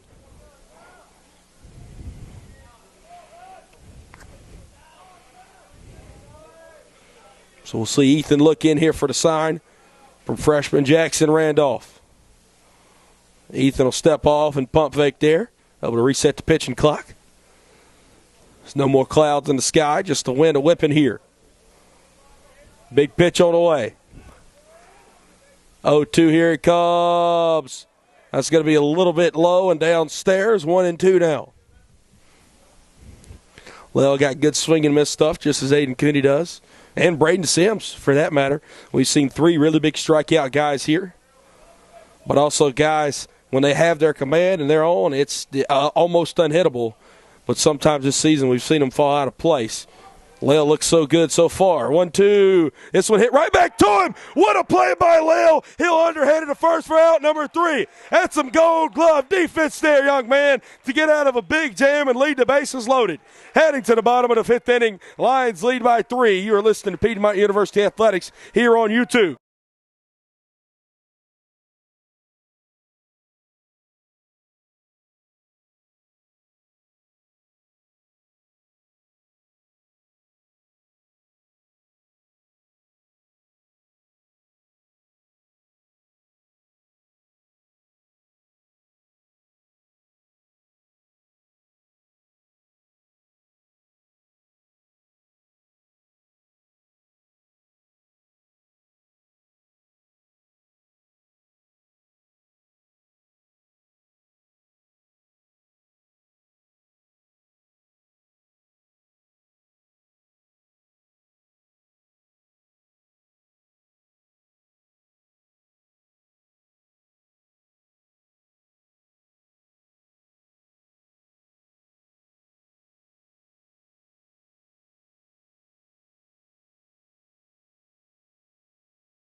Brett Loftus here, harder to line up, due up for the Lions in the bottom of the 5th inning. Here on Piedmont University Athletics on YouTube. Bryce Bowers still in the ball game here for Brevard. As Bowers, second pitcher of the day, beginning his 3rd inning of work here for the Tornadoes. As Carter Ballstat's going to lead us off 1-for-1 on today. Carter has reached via single. Also has a sac fly and an RBI, as well as been hit by a pitch. So first pitch there from Bowers. Be a big breaking ball to sit on the outer half, 0-1. Carter just continued to do his thing on the year. 0-1 as that's going to be up and out of the zone, 1-1 now. Carter getting on base at a rate of .525. He's gotten that batting average up and well over 400, back up to .429 to be exact. 1-1. Carter takes a big swing and a miss at that one. 1-2 now. Carter with 29 RBIs on the year, 7 homers. 1-2 on the way to him. Another looked like a slider there from Bowers. Just too far off the plate that time to even it up at 2 balls and 2 strikes.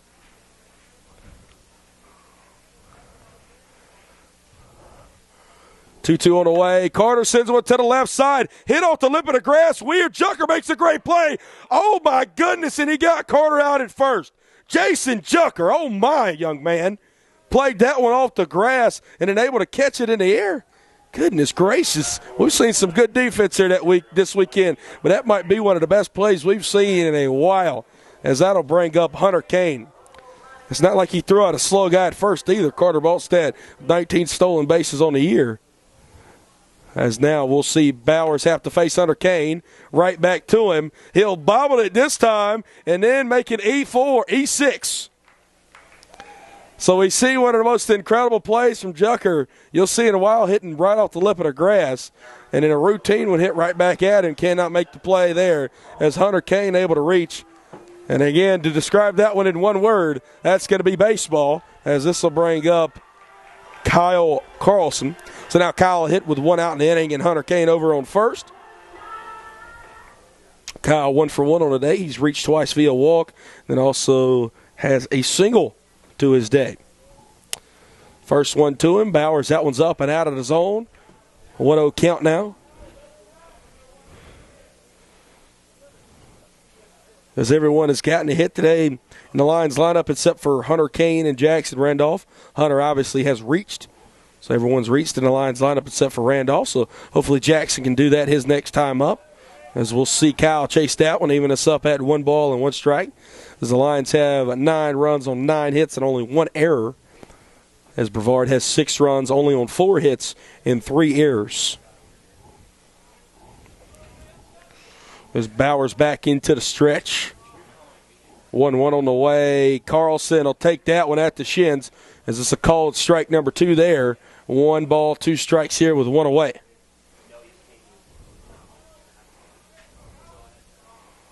Looks like we're seeing some guys up and throwing down there in the Piedmont bullpen. Can't tell who that is at the moment. It is a right-hander. There's a 1-2 on the way. Kyle will take that one off the plate. As that'll make it 2 balls and 2 strikes now. 1 out, Hunter Kane on first.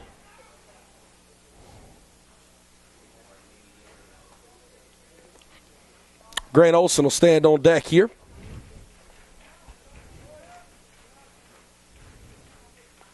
Two on the way. Kyle got a hold of that one, but just got around on it a bit too early there. So send one foul down the third base line. 2-2 again.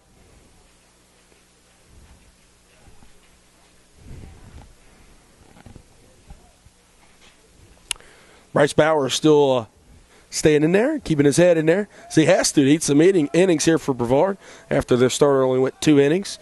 There, Cameron Cook, as Kyle will take one on the outer half. Kyle, a bit confused by that call as well as the rest of us, as that'll be a called strike 3 in, out number 2. This will bring up to the dish the left-handed hitting first baseman Grant Olson. So Grant will swing it from the left side here. And over at first, Hunter Kane with 2 away here in the bottom of the 5th inning.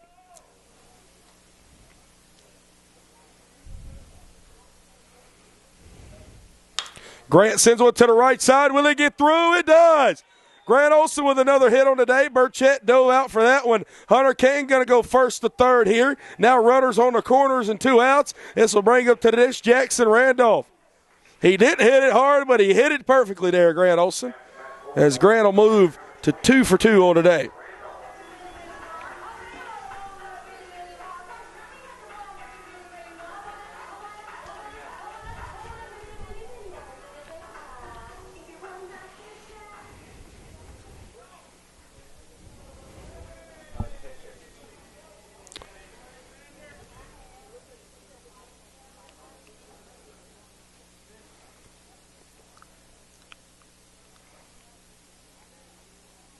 First pitch on the way to Jackson Randolph. This one hit straight up to shoot in foul territory. Will it stay in play? It'll land off the roof of the Brevard dugout. This will be an 0-1 count now with 2 outs. Runners on the corners here. Hunter Kane on third. Grant Olson on first. Grant having his best game as a line as he's 2 for 2 with 2 RBIs today as well as drawing a walk.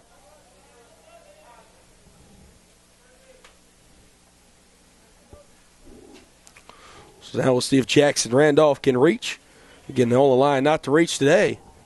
See if he can drive in a run here as the 0-1 will turn into 1-1. 1 ball and 1 strike. Actually, pardon me. Actually, every line has reached. Jackson has walked today. So every line has reached. Let's see Jackson get himself a hit here, as he's one of 2 lines tonight get a hit. 1-1 on the way. Jackson fights that one off, up and out of play behind us. He'll fall behind 1-2. Randolph again continue to drive up that on base percentage and play some steady defense behind home plate. As we'll see Bowers look over at first. 1-2 on the way. Randolph fights another one off into the netting. Another good AB here. Hunter Kane on third again, and Grant Olson on first. As we'll see the head coach for Brevard, Mike Victory, come out and get this baseball behind home plate. Toss to the home plate umpire. Lions up by 3, 9-6 here in the middle innings, here in the bottom of the 5th. A beautiful day in Demers, GA. Bowers comes set 1-2. That'll be a breaking ball low there. Good eye from Jackson Randolph. So Deuce is wild here for the 4th time.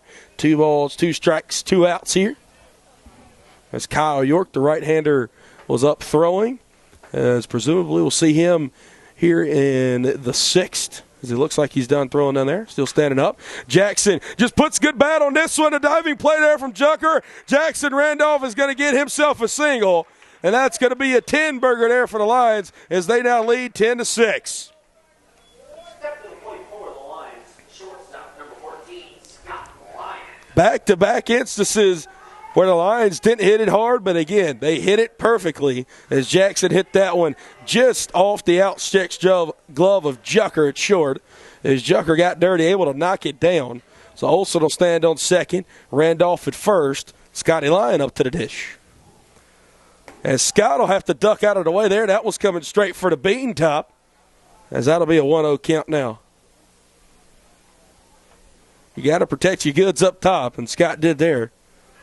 See what Bowers will go to here on 1-0. Scott sends this one to the left side. Again, back to Jucker. He'll throw it to second this time and get the force out there on Jackson Randolph. Speaking of Jackson Randolph, RBI single from him as the Lions have scored in every single inning today. They're up by 4, 10-6. You're listening to Piedmont University Athletics here on YouTube.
It'll be 2, 3, and 4 due up here in the top of the 6th inning. I'm Brett Loftus here, Piedmont University Athletics on YouTube. As the Lale man, Ethan Lale, still out there on the bump here for the Lions.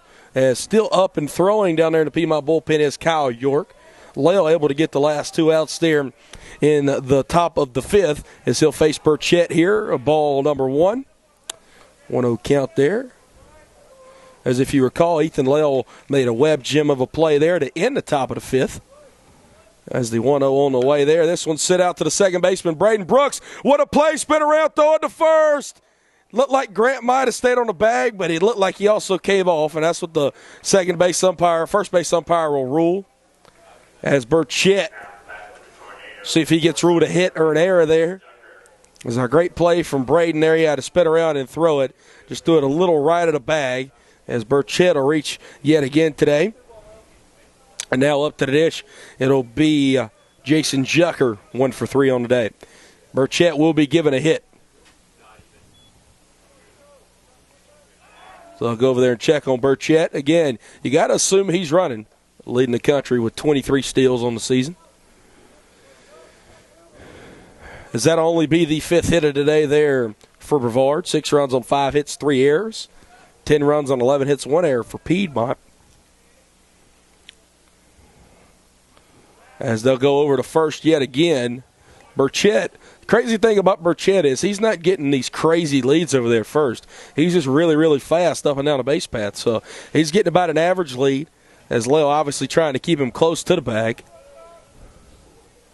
As he'll get a good secondary there. Good pick from Jackson Randolph to keep that in front of him. 1-0 count now. So 1 ball, no strikes, no outs here in the top of the 6th inning. So Ethan Lale still in the ball game here. Third pitcher of the day as Braden Sims started. Aiden Cooney came in relief there, pitched an inning. As Burchett was taken off that time, this one will be fouled out of play down the right field line. 1-1 count now. Aiden Cooney was helped out big time there by Ethan Lale as his day ended. No runs allowed, none earned. So that'll be a clean inning in the books there for Mr. Cooney. And then Lale obviously 2/3 now working in his 2nd inning of work. Here with none out in the top of the 6th inning. 1-1 count to Jason Jucker. They'll check over there on Burchett as Grant Olson gets the tag down there. Good pickoff move from Lale. Keeping Burchett close to the bag as he was off and running that last time. Again, just an average lead from Burchett. We'll see if he goes this time. No, good secondary, though, as Randolph try to frame that one, not able to do so. So 2-1 count now. 59 degrees is what we've risen to here. Wind still blowing 14 miles per hour, southeast now, as they'll check on Burchett again, safe at first. Feels like 57 degrees. You can see for 9 miles as the visibility is what it is right now, so nothing inhibiting that. Burchett takes off, and that throw will be left of the bag there as Braden Brooks just has to save it from going into center field. Burchett easily steals second there, so it'll be his 3rd stolen base of the day, his 4th of the series, now up to 24 stolen bases this season as he'll stand on second. It was a ball at the plate, 3-1 count now.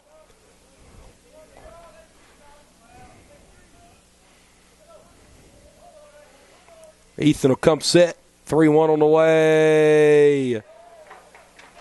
Fastball that missed. Not sure where, but a 5-pitch walk. So now with 2 runners on and none out, this will bring up the left fielder and the cleanup man, Logan Clark. Clark still hasn't recorded a hit yet. Has reached via a walk, though, as he's 0 for 2.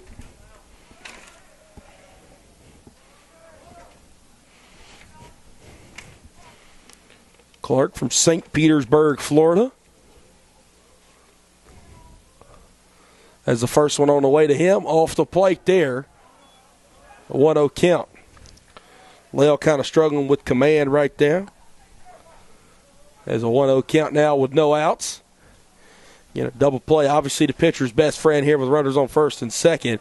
We know Burchett's got plus speed. You might see a double steal with him being the lead runner as Clark Sound like that one fouled off his foot, maybe a shin guard, as this will be 1-1. As Clark Curl underhand toss it to the home plate umpire. Home plate umpire drop it. Everything seems to be okay there.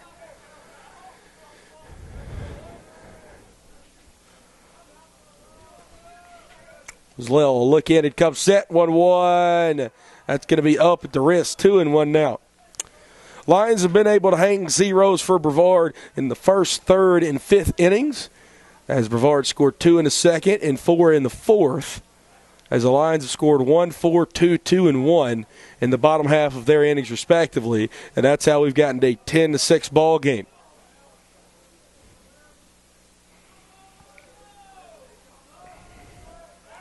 Two-one on the way from Lel. He'll instead step off and pump fake back at second, trying to keep Burchett close. As the wind beginning to pick back up here. Lions been hanging a lot of runs today, as well as Brevard, as both teams came in scoring 12 runs each so far in the series. As this one will be fouled off into the netting. 2 balls and 2 strikes. Again, 6-3 was our score Friday night here from the Milk Jug when Brevard took Game 1. Game 2 was a score of 9-6. So Brevard very consistent. They scored 6 runs in Game 1, 6 runs in Game 2, and now they have 6 runs here in Game number 3.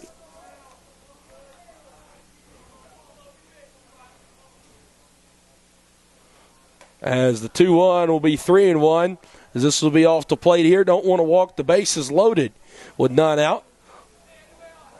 3-2 is the count here. So you got a full count. And again, I'm glad we did get down a strike. I don't know when that second strike came in. Maybe we just perhaps missed it. As a full count delivery on the way, Burchett was in motion. Doesn't matter as it'll be ball 4, and that'll walk the bases loaded here. Still with none out in the inning, and that'll bring up the third baseman, Frankie Vasquez. Justin Scally will emerge from the first base dugout, and we'll see if he makes the sign to the bullpen, as Coach Scally does, and that'll be the end of the line for Ethan Lel after 2/3 of an inning. You're listening to Piedmont University Athletics here on YouTube.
Back here, Piedmont University Athletics on YouTube, top of the 6th inning. Ethan Lel's day is done after 2/3 innings, as he gave up 1 hit, had 2 walks, no strikeouts. Again, no runs earned or allowed from him right now. However, that could change with no outs in the top of the 6th inning and the bases loaded. Hopefully it won't, as Kyle York in the ball game, 11 and third innings pitched for him on the year, 9.53 ERA, 10 strikeouts to 7 walks. First pitch here to Frankie Vasquez is going to be in the dirt now, 1-0 count. Let's see what Kyle can do now, as Lale came in and able to save Aiden Cooney's trouble with the bases loaded. With granted that was only 1 away. We'll see what York can do here with none away. No outs here. Now 1-0 count to Vasquez, with the middle of the lineup looming. 1-0 on the way, right down Broadway, 1 ball and 1 strike. So it'll be Burchett on third, Jucker on second, Clark on first. And Vasquez at the plate. Kale Ayler will stand on deck here.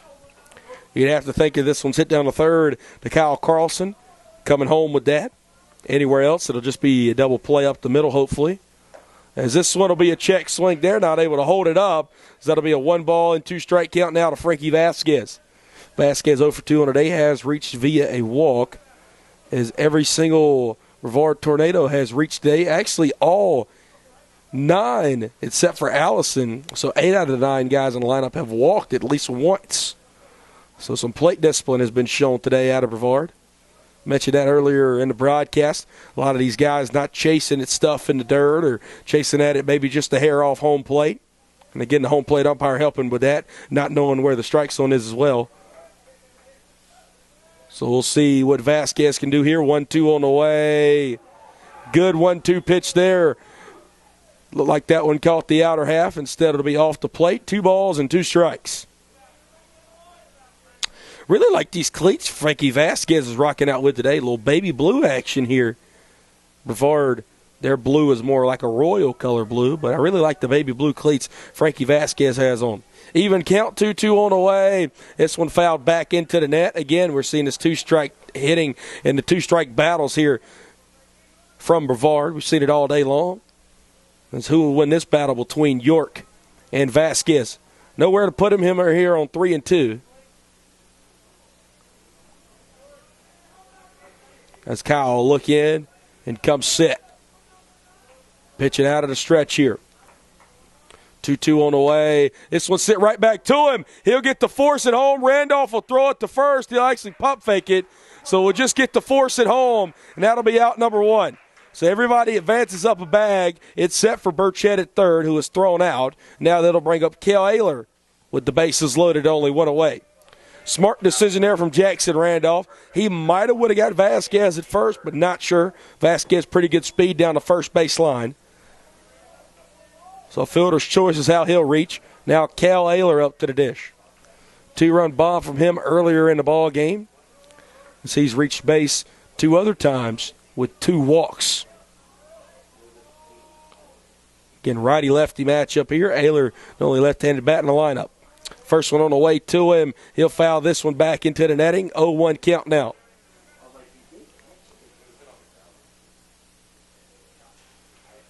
Was that one? We've seen some great defense all around today. Jason Jucker, shortstop for Brevard. We see some good defense in the outfield from both teams. But the pitchers for Piedmont, with Ethan Lale and Kyle York making some really good plays to limit the damage and limit runs for Brevard, is a good pitch there from York, as he'll get them swinging 0-2 now.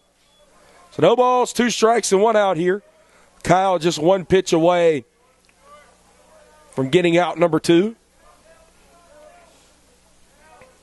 Again, that force still in play at home here with the bases loaded. Force anywhere. As the 0-2 on the way, has a good pitch left down the middle. Ayler able to just fight it off and hit it about a mile foul down the left field line, as we'll do 0-2 yet again. It's Kyle from Salty, Georgia. Attended Gainesville High School. He's transferred from Columbia International University as well as Southern Wesleyan University. He had his 3rd school here at Piedmont. As Kyle step off and pump fake here. Seems like York has found his home here at Piedmont University. And boy, are we happy to have him. Obviously in a starting role this year, or last year rather, should I say, during this time in conference play. Now this time around in conference play, Kyle being used out of the bullpen. 0-2 on the way. This one again sent down the left field line and foul. We'll do 0-2 for a 3rd time. Really enjoyed what York brings out of the bullpen. Again, he's a guy that can come in as a middle reliever. He's a guy we've seen come in this year and almost have to start ball games as long relief, but he's also a guy that can come in later on in a ball game. I mean, Kyle is what you like to call just a Swiss Army knife of a pitcher. And so he'll have to step off and pump fake yet again.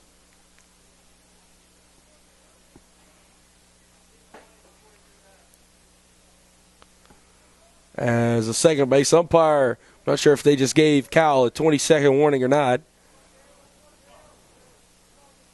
As he'll look back in here against Kale Ayler. No balls, 2 strikes, 1 out, bases loaded. 0-2 on the way. Good pitch there. As I guess it just missed about 3 to 4 inches off the plate there to Ayler. 1-2 count now. That was one of those that looked too close to take on 0-2. But you can give ball as the 1-2 hit deep to right field. That ball's going to keep going. A grand slam by Kale Ayler, his second homer of the day. That'll tie us up at 10. Freshman Kale Ayler from Charlotte, North Carolina, having the best game of his college career. 2 bombs on the day, and that'll be his 6th RBI.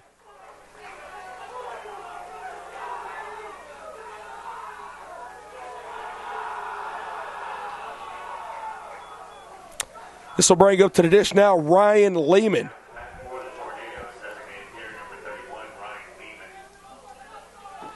As he entered the line now for Ethan Lell. 3 runs allowed, all 3 earned. As that'll drive up his ERA a bit. Obviously, coming around to score, Ayler on the homer. Obviously, since he hit it, as that run will be charged to York. 0-1 sent out to the second baseman, Braden Brooks. He'll throw it to first. Good stretch there from Grant Olson for out number 2. Good recovery there from York. Now stepping to the plate for the Tornadoes, catcher number 11, Christian Ezell up to the dish now.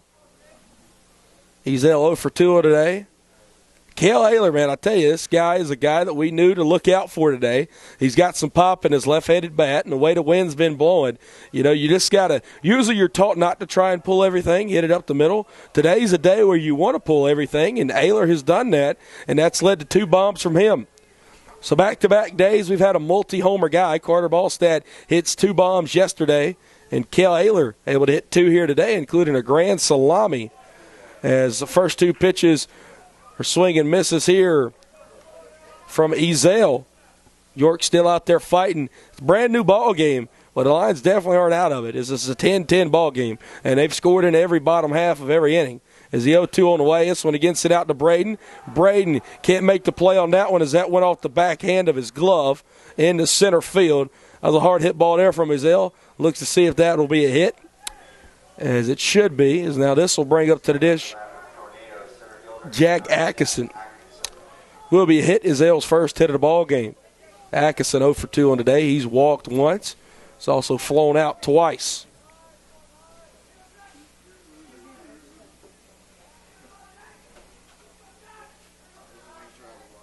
Swing and a miss there. First pitch from Kyle York. Again, Kyle, good stuff there. It looked like just one bad pitch. The Kale Ayler able to leave the yard. As York will come set, 0-1 on the way, runner in motion. This one hit way up in the air. It'll be behind first base. It looks like it'll stay in play with just such a large, fair territory here, as it'll land down there in front of that brick wall on the warning track. As Grant Olson's hat fell off running down there trying to get to that one. So it'll now just be an 0-2 count to Atkinson.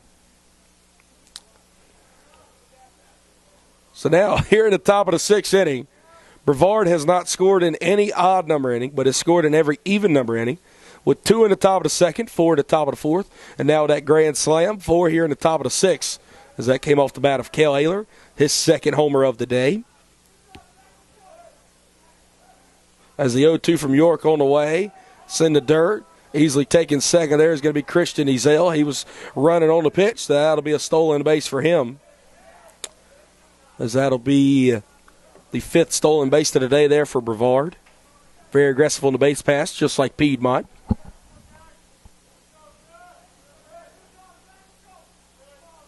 One-two on the way. That one just off the end of the bat. It goes just right of the bag. That one almost clipped the first base bag, and if it would have, that'd have brought home the go-ahead run there for Brevard. But instead, Atkinson will just have to toe back into batter's box and do the 1-2 here. Biggest job for Kale York right now. Just had to get out of this inning, limiting the damage at only 4 and keep it in a tie ball game.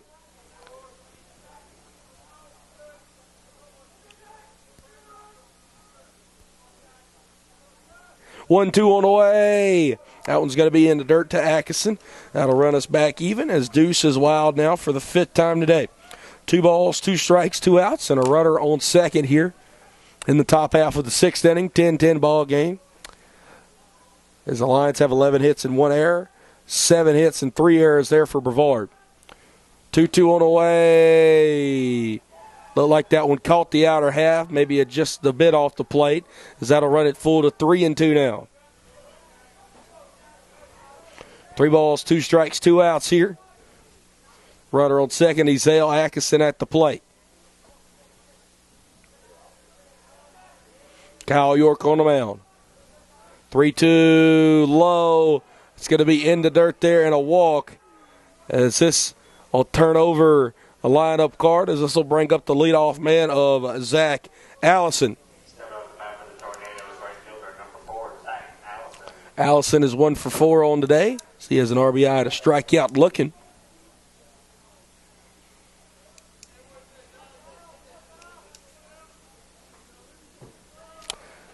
As here, Allison will be the 9th tornado to come to bat here in the inning, as Blake Burchett, who's standing on deck, led off the inning.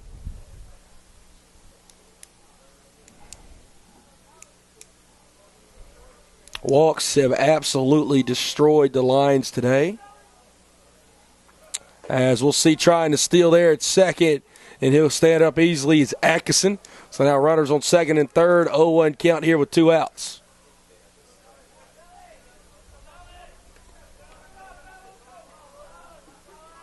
$11 walks the Lions have issued out to the Tornadoes today. And that has really come back and has bit them. 0-1. This one sent out to right field. It'll tail out in foul territory. We'll do 0-2 now. Again, just trying to keep it tied here are the Lions. 10-10 ball game. A lot of offense here from the Milk Jug. Here in the top of the 6th inning. As the 0-2 on the way. This one chopped to the left side. Carlson trying to dive for that one. He does get to it. He'll pump fake over to first. An infield single from Zach Allison. That'll drive home Ezell, and that'll make it an 11-10 ball game as Brevard takes the lead here with 5 runs coming across here in the top of the 6th. As this will bring up to the disc Blake Burchett, as Brevard has successfully batted around here. Burchett, the 10th tornado to come to bat in the inning.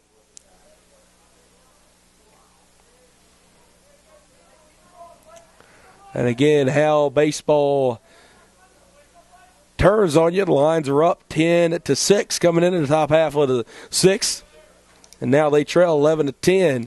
Perhaps could be even more going to the bottom half. So we'll see the runner take off from first, as they're just stealing all day on the Lions right now with that runner on third. Obviously, you don't want to throw it down and the runner from third come home.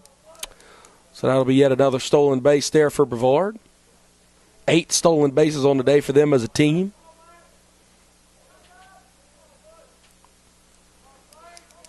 There's a 1-0 on the way here. This will be fouled out of play by Burchett. 1-1 now. As Burchett 1 for 3 on the day, has also reached via a walk. He has 3 stolen bases. The nation's leader in stolen bases, now with 24 on the year.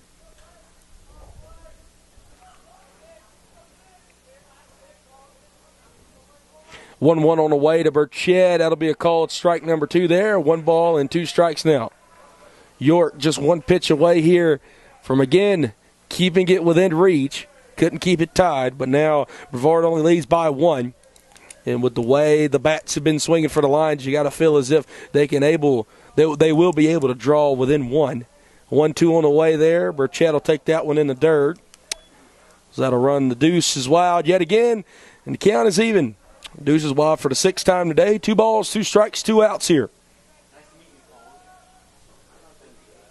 As deuce is wild for the 6th time today, and number 6 for the Tornadoes is at bat.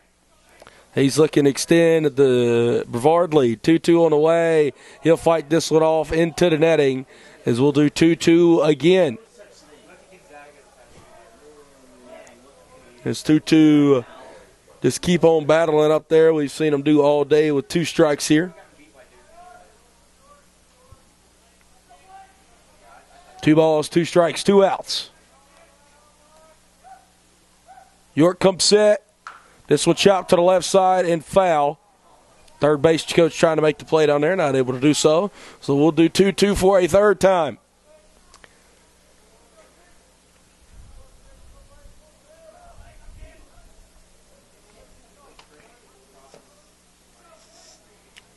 Lions continuing the battle here. Down by 1 in this rubber match of the series between the Lions and the Tornadoes. 2-2 on the way. This one is sent out of play down the first base line. We'll do 2-2 for a 4th time now.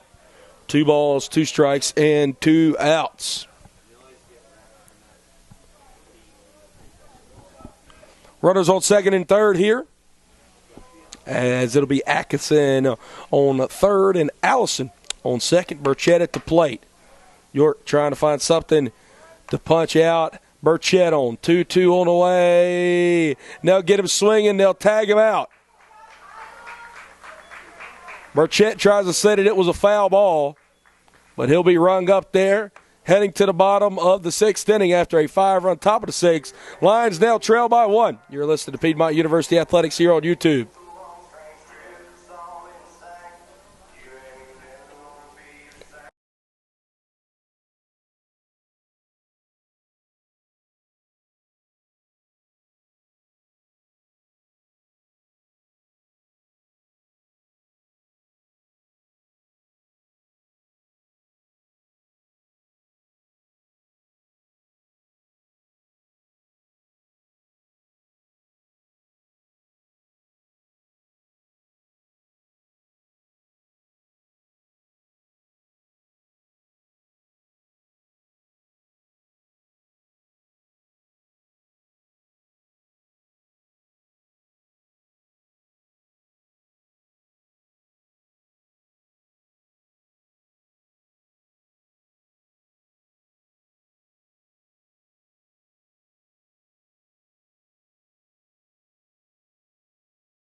Brett Loftus here, Piedmont University Athletics on YouTube, as it'll be 9-1-2 due up here for the Lions in the bottom of the 6th inning.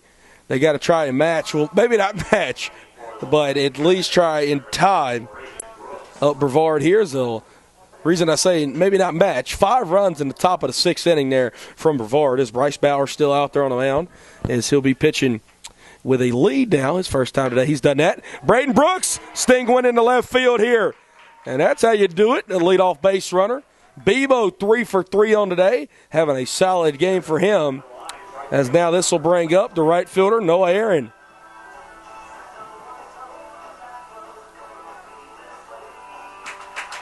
This will be the 5th time through the Lions lineup. Noah 1 for 3 on the day, had that solo homer to lead off today. He's also struck out. He's reached via a sac bunt and an error, and also reached via a fielder's choice. So Noah's reached 3 times today, 3 to 4 times he stepped up to the dish. He'll take a first pitch strike there, 0-1 count. Noah also has 2 RBIs on the day as well, with that solo homer and then that sacrifice bunt he had. 0-1. Noah sends one out to right center field. That one's going to get down. Braden's going to go first to third. Good throw from right field. Did it get him? He's safe.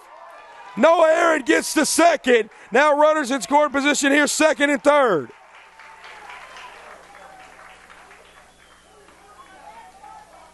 Bryce Bowers and Frankie Vasquez want the home plate umpire to go over there and talk to the head coach, Mike Victory. As Noah Aaron able to get another hit for him on the day, as he's 2 for 4. As the throw definitely beat Bebo there. It looked like Braden slid around the tag. As Mike Victory looking like he's having a pretty passionate discussion down there with the home plate umpire. Frankie Vasquez and Bryce Bowers are also look to be pretty passionate about that call there.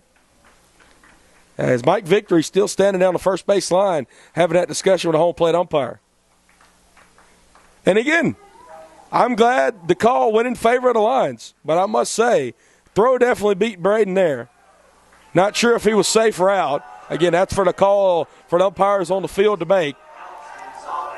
From up here, looked like Braden could have slid around the tag. Looked like Vasquez dropped the ball, but maybe that could have been after the tag as well. So, again, not sure.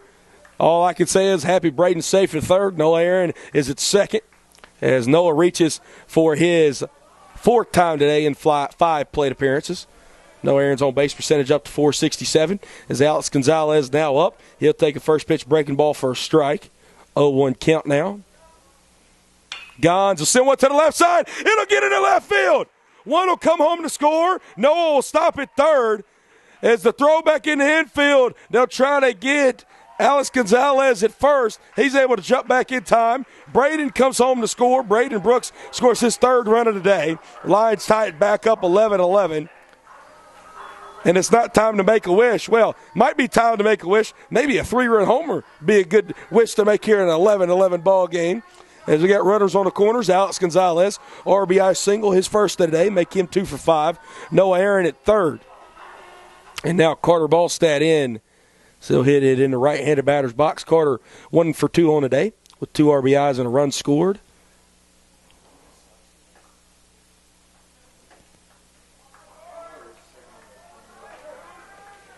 As we had a bit of a moment there as the home plate umpire took a minute to jot something down. Still no outs here in the inning.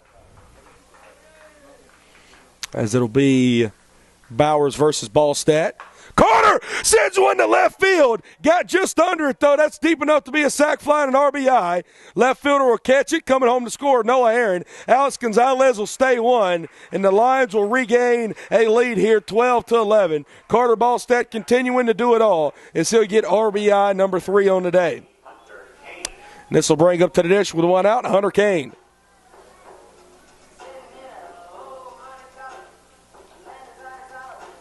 I don't think I've ever seen a baseball player as clutch as Carter Ballstat is. Every time he comes up in a situation where you need him to do something, he always gets the job done. It might not be a homer, but always a sac fly or able to draw on a run or something. So we'll see this one hit way up in the air as the third baseman Vasquez will corral it for out number 2. So now with 2 outs, Alex Gonzalez still stands at first. This will bring up Kyle Carlson.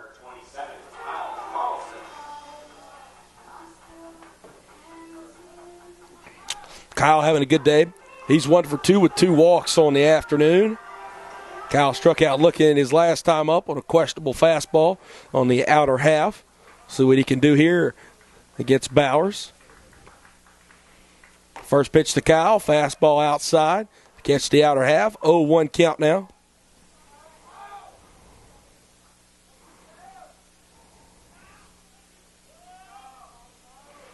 Oh, 1 count now with 2 outs here in the bottom of the 6th inning. Lions lead 12-11 as Piedmont has scored in every single inning. Kyle sends this one out to the left field. It'll drop. That'll be the second hit of the day for KC 2-7. Now with runners on first and second here, this will bring up to the dish Grant Olson.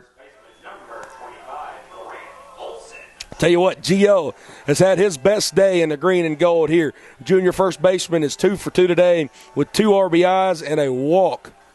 And he's got a chance to add some more RBIs here as Mike Victory will emerge from that first base dugout there for Brevard. As I assume we will see a pitching change here. Haven't seen the signal to the dugout yet. As it looks like he'll get the ball maybe first from Bryce Bowers. Maybe just trying to give some extra time out there for his bullpen to warm up. Again, Grant Olson having a great day as he'll have Alex Gonzalez on second, Kyle Carlson over on first when he goes up to hit. Looks like it will be the call to the bullpen, and we'll take a break here. You're listening to Piedmont University Athletics here on YouTube.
Lefty-lefty matchup here between the freshman left-hander Noah Webb and Grant Olson, as we will see Bryce Bowers exit as he's in line for the loss as we speak. 3 2/3 innings pitched, 7 runs allowed, 5 earned. He gave up 9 hits, 3 strikeouts to 2 walks. As Grant will send one out to center field here. First pitch, Atkinson will get his nose under it. He'll catch it there for out number 3. Lions bring home 2 more. They lead 12-11 heading to the 7th inning. You're listening to Piedmont University Athletics here on YouTube.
Brett Loftus here, Piedmont University Athletics on YouTube, as it'll be the right-hander Tyler Roone to come in and pitch here now for the Lions, as Roone has been one of the best relievers in all of college Division III college baseball this season, as they'll have to face the heart of the lineup here as Jason Jucker will be due up first here. First pitch ball from Roone. Tyler came in and pitched yesterday and just continues doing what he's been doing all year. He got the win yesterday, 4-2 on the year, 2.73 ERA and 29 2/3 innings pitched, as he has 16 strikeouts to only 3 walks. He'll get a swing and a miss right there, as that'll work us back in the count at 1-1. Kyle York, 1 inning pitched for him, 2 runs allowed, 2 earned, 3 hits given up, 1 walk, and 1 strikeout. As Roone will be pitcher number 5 on the day for the Lions. 1-1 on the way. Big slider from Tyler there, as he'll miss outside to the right-handed hitting Jucker. Jucker 1 for 3, on the days. He's also drawn a walk. 2-1 from Roone on the way. How to catch the outer half. Good pitch there. 2 balls and 2 strikes. Again, you'd expect maybe Tyler Roone to pitch 2 innings, and if the lead is still intact there after these 2, see Carter Ballstat there in the top of the 9th. Again, I'm sure that's probably what Coach Scalley's thinking. See if the plan can work out, as that'll be fouled off the plate there. 2 balls and 2 strikes. Lions lead 12-11. Slim lead for them, as they've scored in every single bottom half of the inning. 1-4, 2-2, 1-2, as the bottom of the scoreboard reads out there in left center field. That's how they've gotten their 12 runs. As a 2-2 on the way from Roone, up at the eyeballs there of Jucker. Full count now, 3-2. As the way the trends have been telling us, Brevard has scored in every odd inning, but has yet to score in an odd inning, has scored in every even inning. So has not scored in the first or the 5th. This one sit back up the middle. Braden will play it on the backhand. Fires it to first. They got him! Braden Bebo Brooks takes one away from Jucker for out number 1.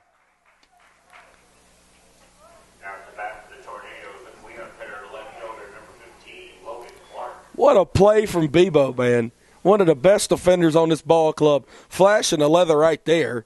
As this will now bring up to the dish Logan Clark. He's 0 for 2 on the afternoon. Man, seen Bebo make some good plays all year, but that might be the best of his career. His first pitch slider just sits in the strike zone there. 0-1 count now.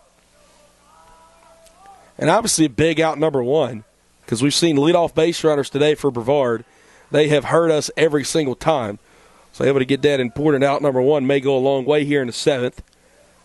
As Rooney's 0-1 turns into a 1-1 now, as that'll be a slider low. But as I was saying, before Braden Brooks made the play of today, had Brevard scoring every even inning, has not scored in an odd inning. 2 in the 2nd, 4 in the 4th, and 5 in the 6th. And then zeros there in the 1st, 3rd, and 5th innings. Lions have scored in every single inning. 1-1 on the way there. This one set out to center field. Carter going to run to his left out there in right center field. He'll catch it in the gap there for out number 2. So now with 2 outs, bring up to the dish the 5-0 hitter Frankie Vasquez. Vasquez, a guy I've been really impressed with today. Has yet to get a hit, but Vasquez has been able to reach via fielder's choice and has also drawn a walk. Tell you, this guy, when you get 2 strikes on him, he will fight and fight and fight, and just he has nothing left. Loving watching this guy take some ABs today. As the first one on the way to him, he'll take a first pitch slider, 0-1 count now. And again, I said it his last time up, I can't get over those baby blue cleats, man. I don't know where you buy them at. My playing days are long over. I might have to go buy me some to wear up here in the press box. Those are some sweet-looking shoes, man. 0-1 on the way there from Roone. This one sit to the left side. Backhanded play. Scotty Lyon across the diamond. He got him! What a stretch from Gio. 2 web gems there, and that's a 1-2-3 inning for the Lions. Heading to the 7th inning stretch, Piedmont clings to a 1-run lead. You're listening to Piedmont University Athletics here on YouTube.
Noah Webb still out there on the bump, the freshman left-hander. He got one pitch, one out there in the last bottom of the sixth. Last time the Lions were up to bat, as he'll have to face here Jackson Randolph.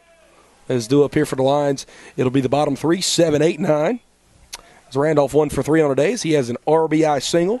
As he'll take a called strike number 1 there, 0-1 count.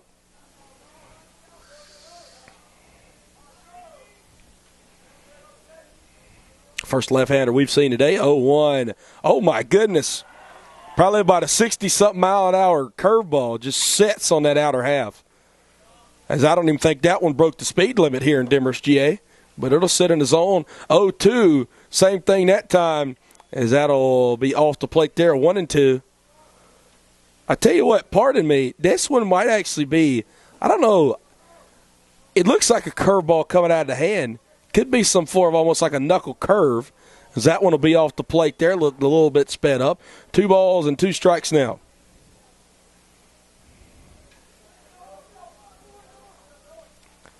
Two on the way.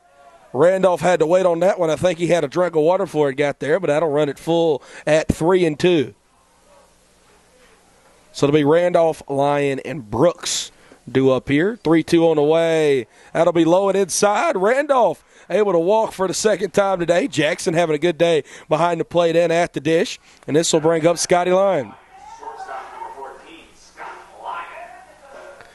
Scotty Lyon 2 for 4 on today. So he has a double and a single. He's also scored a pair of Lions runs. Scott made that great play there to end the top half of the 7th. As that ball was deep in the hole, made a great throw, great stretch by his first baseman, Grant Olson.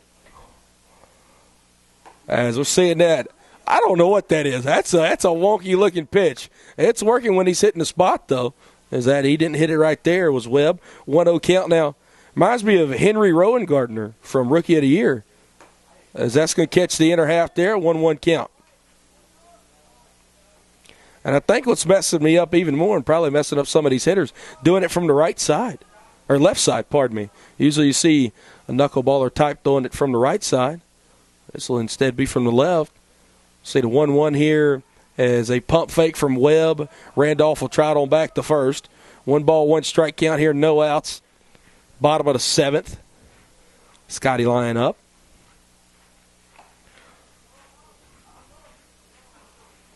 As this one will be low, it'll be called a strike. Randolph taking off, throw beat him there, and the tag got him for out number 1. Good tag there from Burchett, good throw there from Ezell. And now 1-2 count here at the plate, and 1 away in the inning. So the bases are cleared here.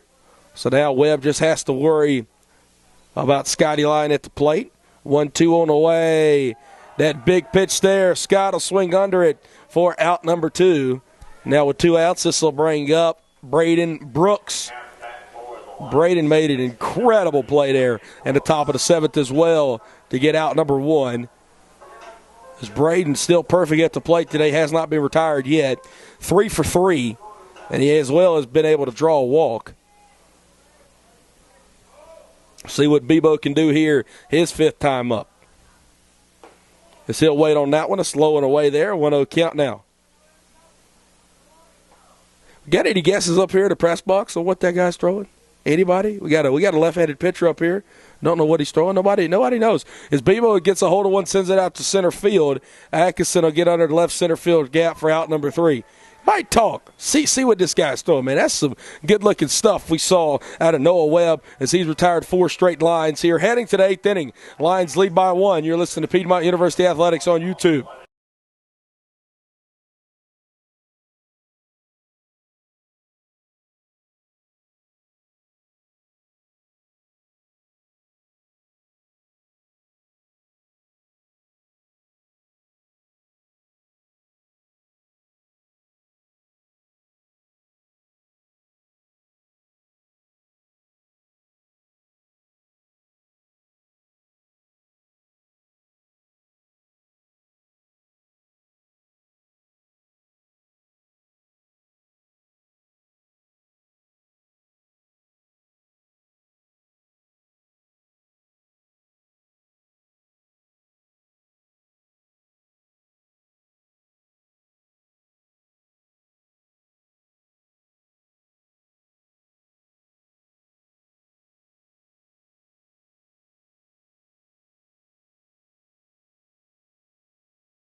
Brett Loftus here, Piedmont University Athletics on YouTube. Top of the 8th inning as the Lions lead 12-11. Tyler Room still out there on the bump for the Lions as he'll begin his second inning here as it is 6, 7, and 8 due up for Brevard. Kale Ayler, Ryan Lehman, and Christian Azell. As Kale Ayler lead us off, got to be careful with this dangerous guy up at the plate. 2 homers from him already on the day as he's driven in 6 of the 11 Brevard runs. Hopefully we can get him out here in the top of the 8th and we won't have to face him anymore. As the first pitch to him is a ball, 1-0 count. But again, like I said before he hit his second homer, Ayler is very much so the future of not only Brevard baseball, not only USA South, but Division III baseball. Seen a lot of freshmen come in, just like our third baseman, Kyle Carlson, guys who are performing at just a level you wouldn't expect freshmen to perform at. And Kale Ayler has been doing it all year, but just his breakout game in his freshman campaign here this afternoon, as he's got a 1-1 count against Tyler Roon. Another big slider. Looks like this will be fouled off the face mask of Jackson Randolph, and Roon's able to get ahead 1-2 now. Tyler had a 1-2-3 inning there in the 7th. If he could replicate that and hand it over to the bats in the bottom of the 8th, hopefully he gets some insurance and win it in the 9th. 6 more outs here for the Lions. They cling to that 1-run lead, though. 1-2 on the way. Ring him up! That was a disgusting slider there from Tyler Roon, as he'll get his first strikeout of this outing and out number 1 here in the top half of the 8th inning. And that is a big strikeout there to get Kale Ayler, the guy who's killed us all day, as he'll sit down in the dugout. And this will bring up to the dish Ryan Lehman. Lehman 1 for 3 on the day, as he's been able to draw a walk as well. First one on the way, Lehman tries to put a bunt down.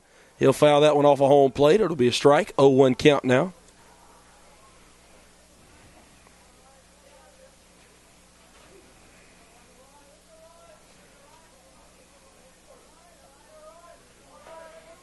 So Roon will look in for the side here. 0-1. Delivery on the way. Slider. Looked like Roon just didn't get on top of that one. 1 ball and 1 strike.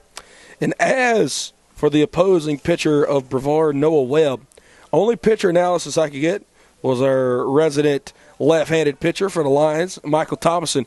Told me it looks like a curveball that just not is telling out at the end. So that'll be a ball 2-1. So Michael gave me the analysis of that it's spinning like a curveball would, but it's not breaking, if that would make sense, kind of like the break that a slider has to it. You're not seeing that break to it. It's just spinning and almost falling right out of the air. So the 2-1 evens us up at a 2-2. So I would have to say, Michael, if you would agree, one of the wonkiest pitches I think we've ever seen. He shakes his head in agreement. So, again, see if we see Noah Webb here in the bottom half of the 8th inning. It's working to succession, 4 up and 4 down for him since he's came in the ball game. And we'll see what Roon can do here on 2-2. Lehman will take that one in the dirt. That'll run us full. 3 balls, 2 strikes, and 1 out here. Top of the 8th inning. Again, Tyler Roon, he's had 4 up, 4 down himself through an inning and a third, as this has been the first really deep count he's worked in. Now 3-2. No wind here. 3-2 on the way. This one chopped back up the middle over the mound. Braden's going to have to hustle to make it. He gets it out of his glove. He beats it by half a step. Braden Brooks. Oh, my goodness. Half golden and half glove. Tell you what right there, Bebo has looked incredible today as he gets out number 2. Braden's been doing it at the plate. He's been doing it in the field. So happy he's back in the lineup today. Obviously, from a personal standpoint, but from a Piedmont standpoint, he's helped propel the Lions to this 1-run lead. As now we'll see up to this year, the backstop Christian Azell. Azell 1 for 3 on the afternoon. So he's also drawn a walk.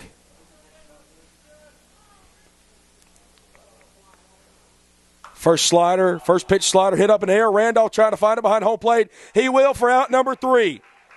Back-to-back 1-2-3 innings from Tyler Roon, just what the doctor ordered. Lions look to add some insurance here in the bottom of the 8th inning as they up by a score of 12-11 against Brevard College. You're listening to Piedmont University Athletics here on YouTube.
Brett Loftus, Piedmont University Athletics here on YouTube. At Loudermilk Field, Lions lead by a score of 12-11. As the only inning that they have not scored in was that last bottom half there in the bottom of the 7th. They scored 1-4, 2-2, 1-2, innings 1 through 6. That's how they've gotten their 12 runs. As we've hung up back-to-back zeros defensively here in the 7th and then in the 8th. As Noah Aaron will lead us off. He'll send that first pitch, that curveball is what we'll call it there, from Noah Webb, as he's got 4 up, 4 down, as that'll be fouled out of play, 0-1. 2 in the top of the 2nd for Brevard, 4 in the top of the 4th, and then 5 in the top of the 6th, including a Kale Ayler grand slam, is how they have their 11 runs. This would sit right back up the middle, Noah Aaron. Goodness gracious. 3 for 5 on the day. This guy has now reached base 5 out of the 6 times. Goodness gracious, Noah Aaron. As he's working that on-base percentage up to .484 on the season. Again, 3rd hit of the day for Noah. 2 singles and a leadoff bomb from him in the bottom of the 1st. And now this will bring up Alex Gonzalez. And both the Noah singles just came off some off-speed stuff, as he hit them basically the same spot every time, just to the right of the second base bag. 3 for 5 on the day. As Noah will get his lead off of first over there. Gons will take this one, a first pitch ball. That little wonky pitch there, curve ball there from Webb. Noah's moved into double-digit hits on the year, now 11 for 27. Also, obviously, his first homer of the year, added that earlier.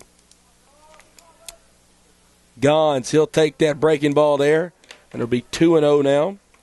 Alex having a really good day as well, as he's 2 for 5. Also has an RBI. Got a chance to add another hit, potentially another RBI right here, as he'll take that breaking ball right down Broadway there. Broke it the last possible second, as we got a 2-ball, 1-strike count now. It's a 2-1 count here. This one hit a ton, as Gons got around on that one big time early, as this one will be hit foul and out of play. 2 balls and 2 strikes now. No Aaron on first. As Carter will stand on deck.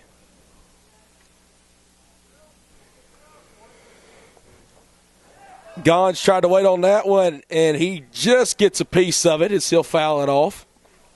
Cannot be corralled behind home plate by Ezell, as I think that one went off the chest protector of Ezell, as he looks to be okay. We'll do the 2-2 again.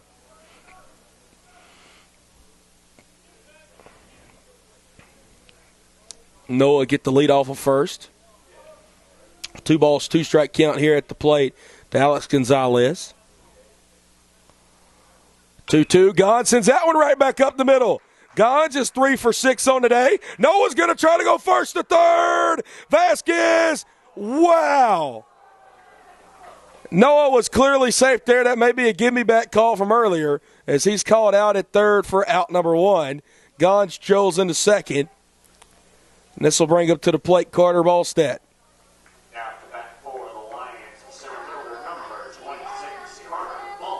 If you recall earlier in the game, the reason I say that was a give-me-back call, if you may recall earlier, Braden Brooks tried to go first to third. It was a very questionable call where Mike Victory came out of the home plate dugout. And now Mike Victory wants to intentionally walk Carter Ballstat here with 1 out. So they'll give the bat to Big Country, Hunter Kane. And with doing that, Carter will reach in with the intentional walk.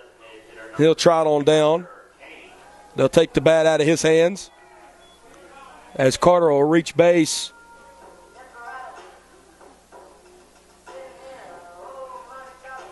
Third time today, as Carter has 2 sac flies and 3 RBIs to add with that. So now Hunter Kane will bat here with 1 out. And that big curveball there will sit on the outer half, 0-1 now.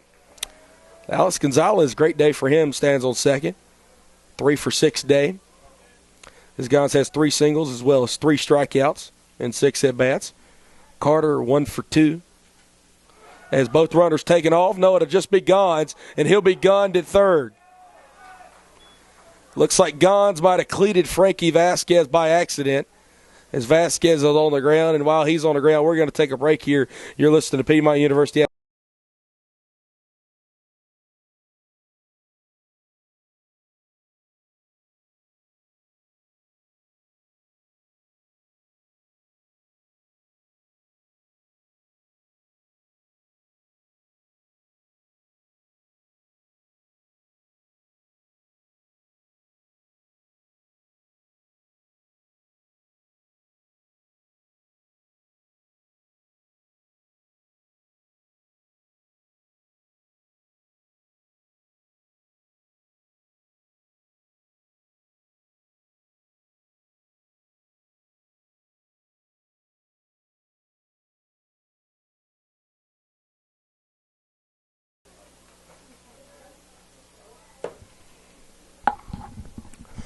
Looks like Frankie Vasquez is okay. I don't want to assume, but it looked like he almost got cleated in the hand, somewhere in the leg area, but he looks to be okay nonetheless. Obviously not intentional there. It was a ball at the plate, 1 ball, 1 strike count here with 2 outs. Carter's over there on first. Hunter Kane at the dish, facing Noah Webb. Hunter sends one to deep left field. That ball's carrying and just hits a wall out there as it'll be called at the warning track by Logan Clark. That ball would have had a little bit more velo on it. It probably would have left the yard, but instead we'll hang another 0. Back-to-back scoreless innings for both teams here in the 7th and 8th. Heading to the top of the 9th, you're listening to Piedmont University Athletics here on YouTube.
Brett Loftus here, Piedmont University Athletics on YouTube. The closer, Carter Ballstad, coming in the ball game as he looks to close it out here. And he gets save number 3 on the year. Save number 4, pardon me. Already has 3 saves on the year. Carter 8 innings pitched, 3 earned runs on the year, 3.38 ERA, 13 strikeouts to 2 walks. As it'll be Owen Helgeson at first, Tyler Nelson in the catch. Heath Waldrop will go out in center to play where Carter was defensively. So it'll now be leading us off in the inning. It'll be Kenneth Pridemore. We saw Pridemore DH yesterday, as now he'll be pinch hitting here to begin matters here in the top of the 9th inning for the Tornadoes. Carter starting with a first pitch called, strike number 1 there, 0-1 count. Pridemore is going to pinch hit here for Jack Atkinson. As the 0-1 on the way there from Carter. Another called strike number 2. 2 lively fastballs from 2-6 in green and gold.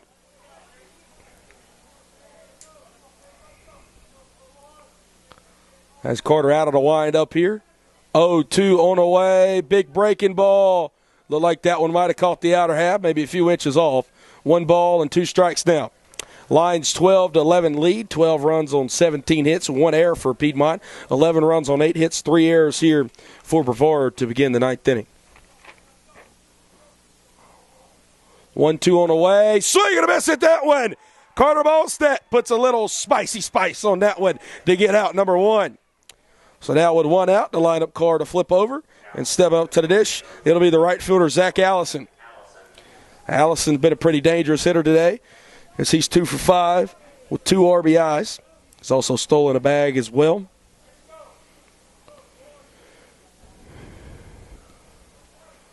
Again, Tyler Nelson in the catch. So he's replacing the freshman at Jackson Randolph. So this will be strike number 1, swing and a miss for Carter.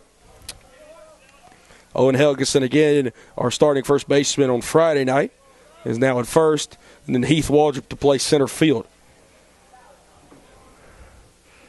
0-1 on the way here. Big breaking ball sits in the zone. Carter's dialed in right now. Still get ahead. No balls and 2 strikes. Carter right back on the rubber. 0-2 on the way. Looked like a good breaking ball there at the knees. Instead caught a ball, 1-2. Seen that we've heard the Piedmont faithful gasp a few times. They've been a little disgruntled at the calls. Here's Carter back into the windup, 1-2 on the way.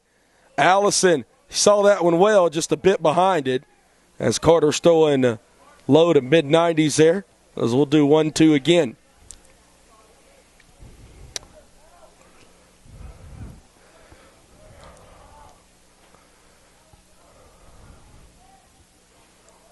Carter will tow back in there on the rubber. 1-2 on the way. Oh, that'll hit Allison. Sounded like he let out a big, almost breath there. Well, I'm sure that one hurt. That was a fastball right there on the elbow. I think they actually might pinch run Allison here, as it looks like, yes, they will. We will see a pinch runner here. And the pinch runner at first will be Jock Pledger. As Jock Pledger actually went to high school with Braden Brooks and Nathan Boyce at Walnut Grove High School. So Pledger will run over there at first. Pledger also a member of the Brevard College football team, as he'll get his lead off of first. And we'll see Blake Burchett. He's 1 for 4 on the day. Burchett will foul tip this one to the back. 0-1 now. Carter's fastball looking pretty lively here today. I don't have the radar gun on it, but our guys down there, Mr. Chaz Crawford does. Be interested to see what Carter hits post-game. Just want to thank our staff here today. Danielle Percival, the best in the business. Joe Garwood, Troy Wyman, Matt Kodrowski, Michael Thomason at Caitlin House for all the work that they've done today. He's got 1 out here at the top of the ninth. 0-1 on the way. Big breaking ball sits in the zone there. Carter's going to work ahead now, 0-2. No balls, 2 strikes, 1 out here. Pledger going to get his lead off of first, as we'll see the right-hander Burchett have to face the right-hander Ballstead. Carter will come set. 0-2 on the way. Pledger takes off. This one in the dirt. Good smother there from Nelson. So stolen base there for Pledger. Now we got a 1-2 count here at the plate with 1 away. And Pledger, a big run out there at second, as he can extend the ball game into the bottom of the ninth. Get the potential tying run out there at second. Carter got a lockdown here if he wants to get this save. 1-2, Pledger takes off again. This will sit down the right field line and foul it out of play. 1-2 to be done for a second time. Again, we've seen a great ball game here today, ladies and gentlemen. 12-11. Lions cling to a 1-run lead. They scored in every inning, innings 1 through 6, as we've had 2 scoreless innings in the 7th and 8th from both sides, as Brevard scored in the 2nd, 4th, and 6th. They're going to try to get Pledger second. They got him! What a pickup play from Carter Ballstead to take the tying run off the base pass So now we got a 1-2 count at the plate with 2 outs. The best player in D3 baseball does it again. They got Pledger leaning, and what a tag there from Scotty Line to put it on him. So now just 1 pitch away here. 1-2 count with 2 outs. Burchett behind in the count here. The milk jug ready to erupt as the Lions look to win their first USA South Series of the year. Carter into the windup. 1-2 on the way. That'll be just below the knees there. So that'll run us even. 2 balls, 2 strikes, 2 outs here. Deuce is wild for the 7th time today. And how else would you rather end it here than Deuce is wild? Carter into the windup. 2-2 on the way. This one sent out to Bebo at second. He'll make the play, throws it to first, and the ball will go into the Brevard dugout. So now Burchett will be able to go to second. So that's not what you want to see. Burchett with the speed that he has. Now Carter will just have to do it once again. So now 12-11 lead, 2 outs. Burchett goes to second here. Brevard not wanting to go down without a fight. Now Jason Jucker comes up. Jucker 1 for 4 on today. Can't let Burchett beat you out there. Carter with a good pickoff play to get Ledger. Carter will step off and pump fake here.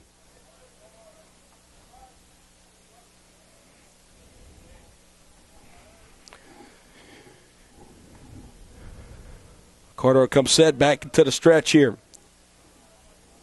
First pitch to Jucker. This one's fouled off to the right side. Oh, and Helgeson will play it in the air for out number 3. How about them apples, man? The Lions get beat Friday night by a score of 6-3. They come back on Saturday. They win 9-6, and then here in the rubber match this afternoon, the Lions take Game 3, 12-11, to move into 2-1 in USA South Conference play, and they get back to 10-1 overall. Lions win 12-11, 12 runs on 17 hits, 2 errors for the Lions, 11 runs on 8 hits, 3 errors for Brevard. As our winning pitcher here today, it'll be Tyler Roon will be the winning pitcher for the Lions. Carter Ballstadt comes in and gets the save. So Tyler Roon will get his 5th win of the year now for the Lions. Carter Ballstadt obviously offensively 1 for 2 on the day with 3 RBIs.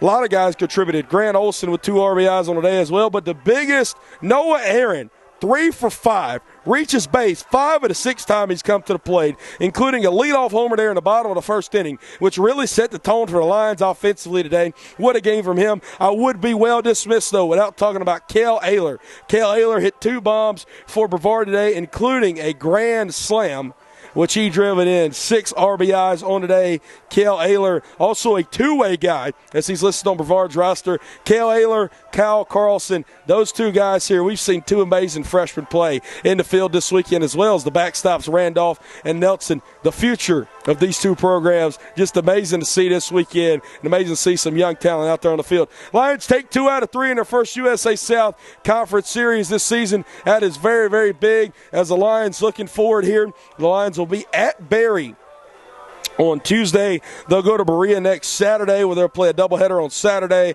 and then they'll play at Berea on Sunday. They'll be at Birmingham Southern on April the 5th, and the Lions won't be back here until April the 8th and 9th, when they play a 3-game series against Covenant, 1 game on the 8th, and then a doubleheader on the 9th.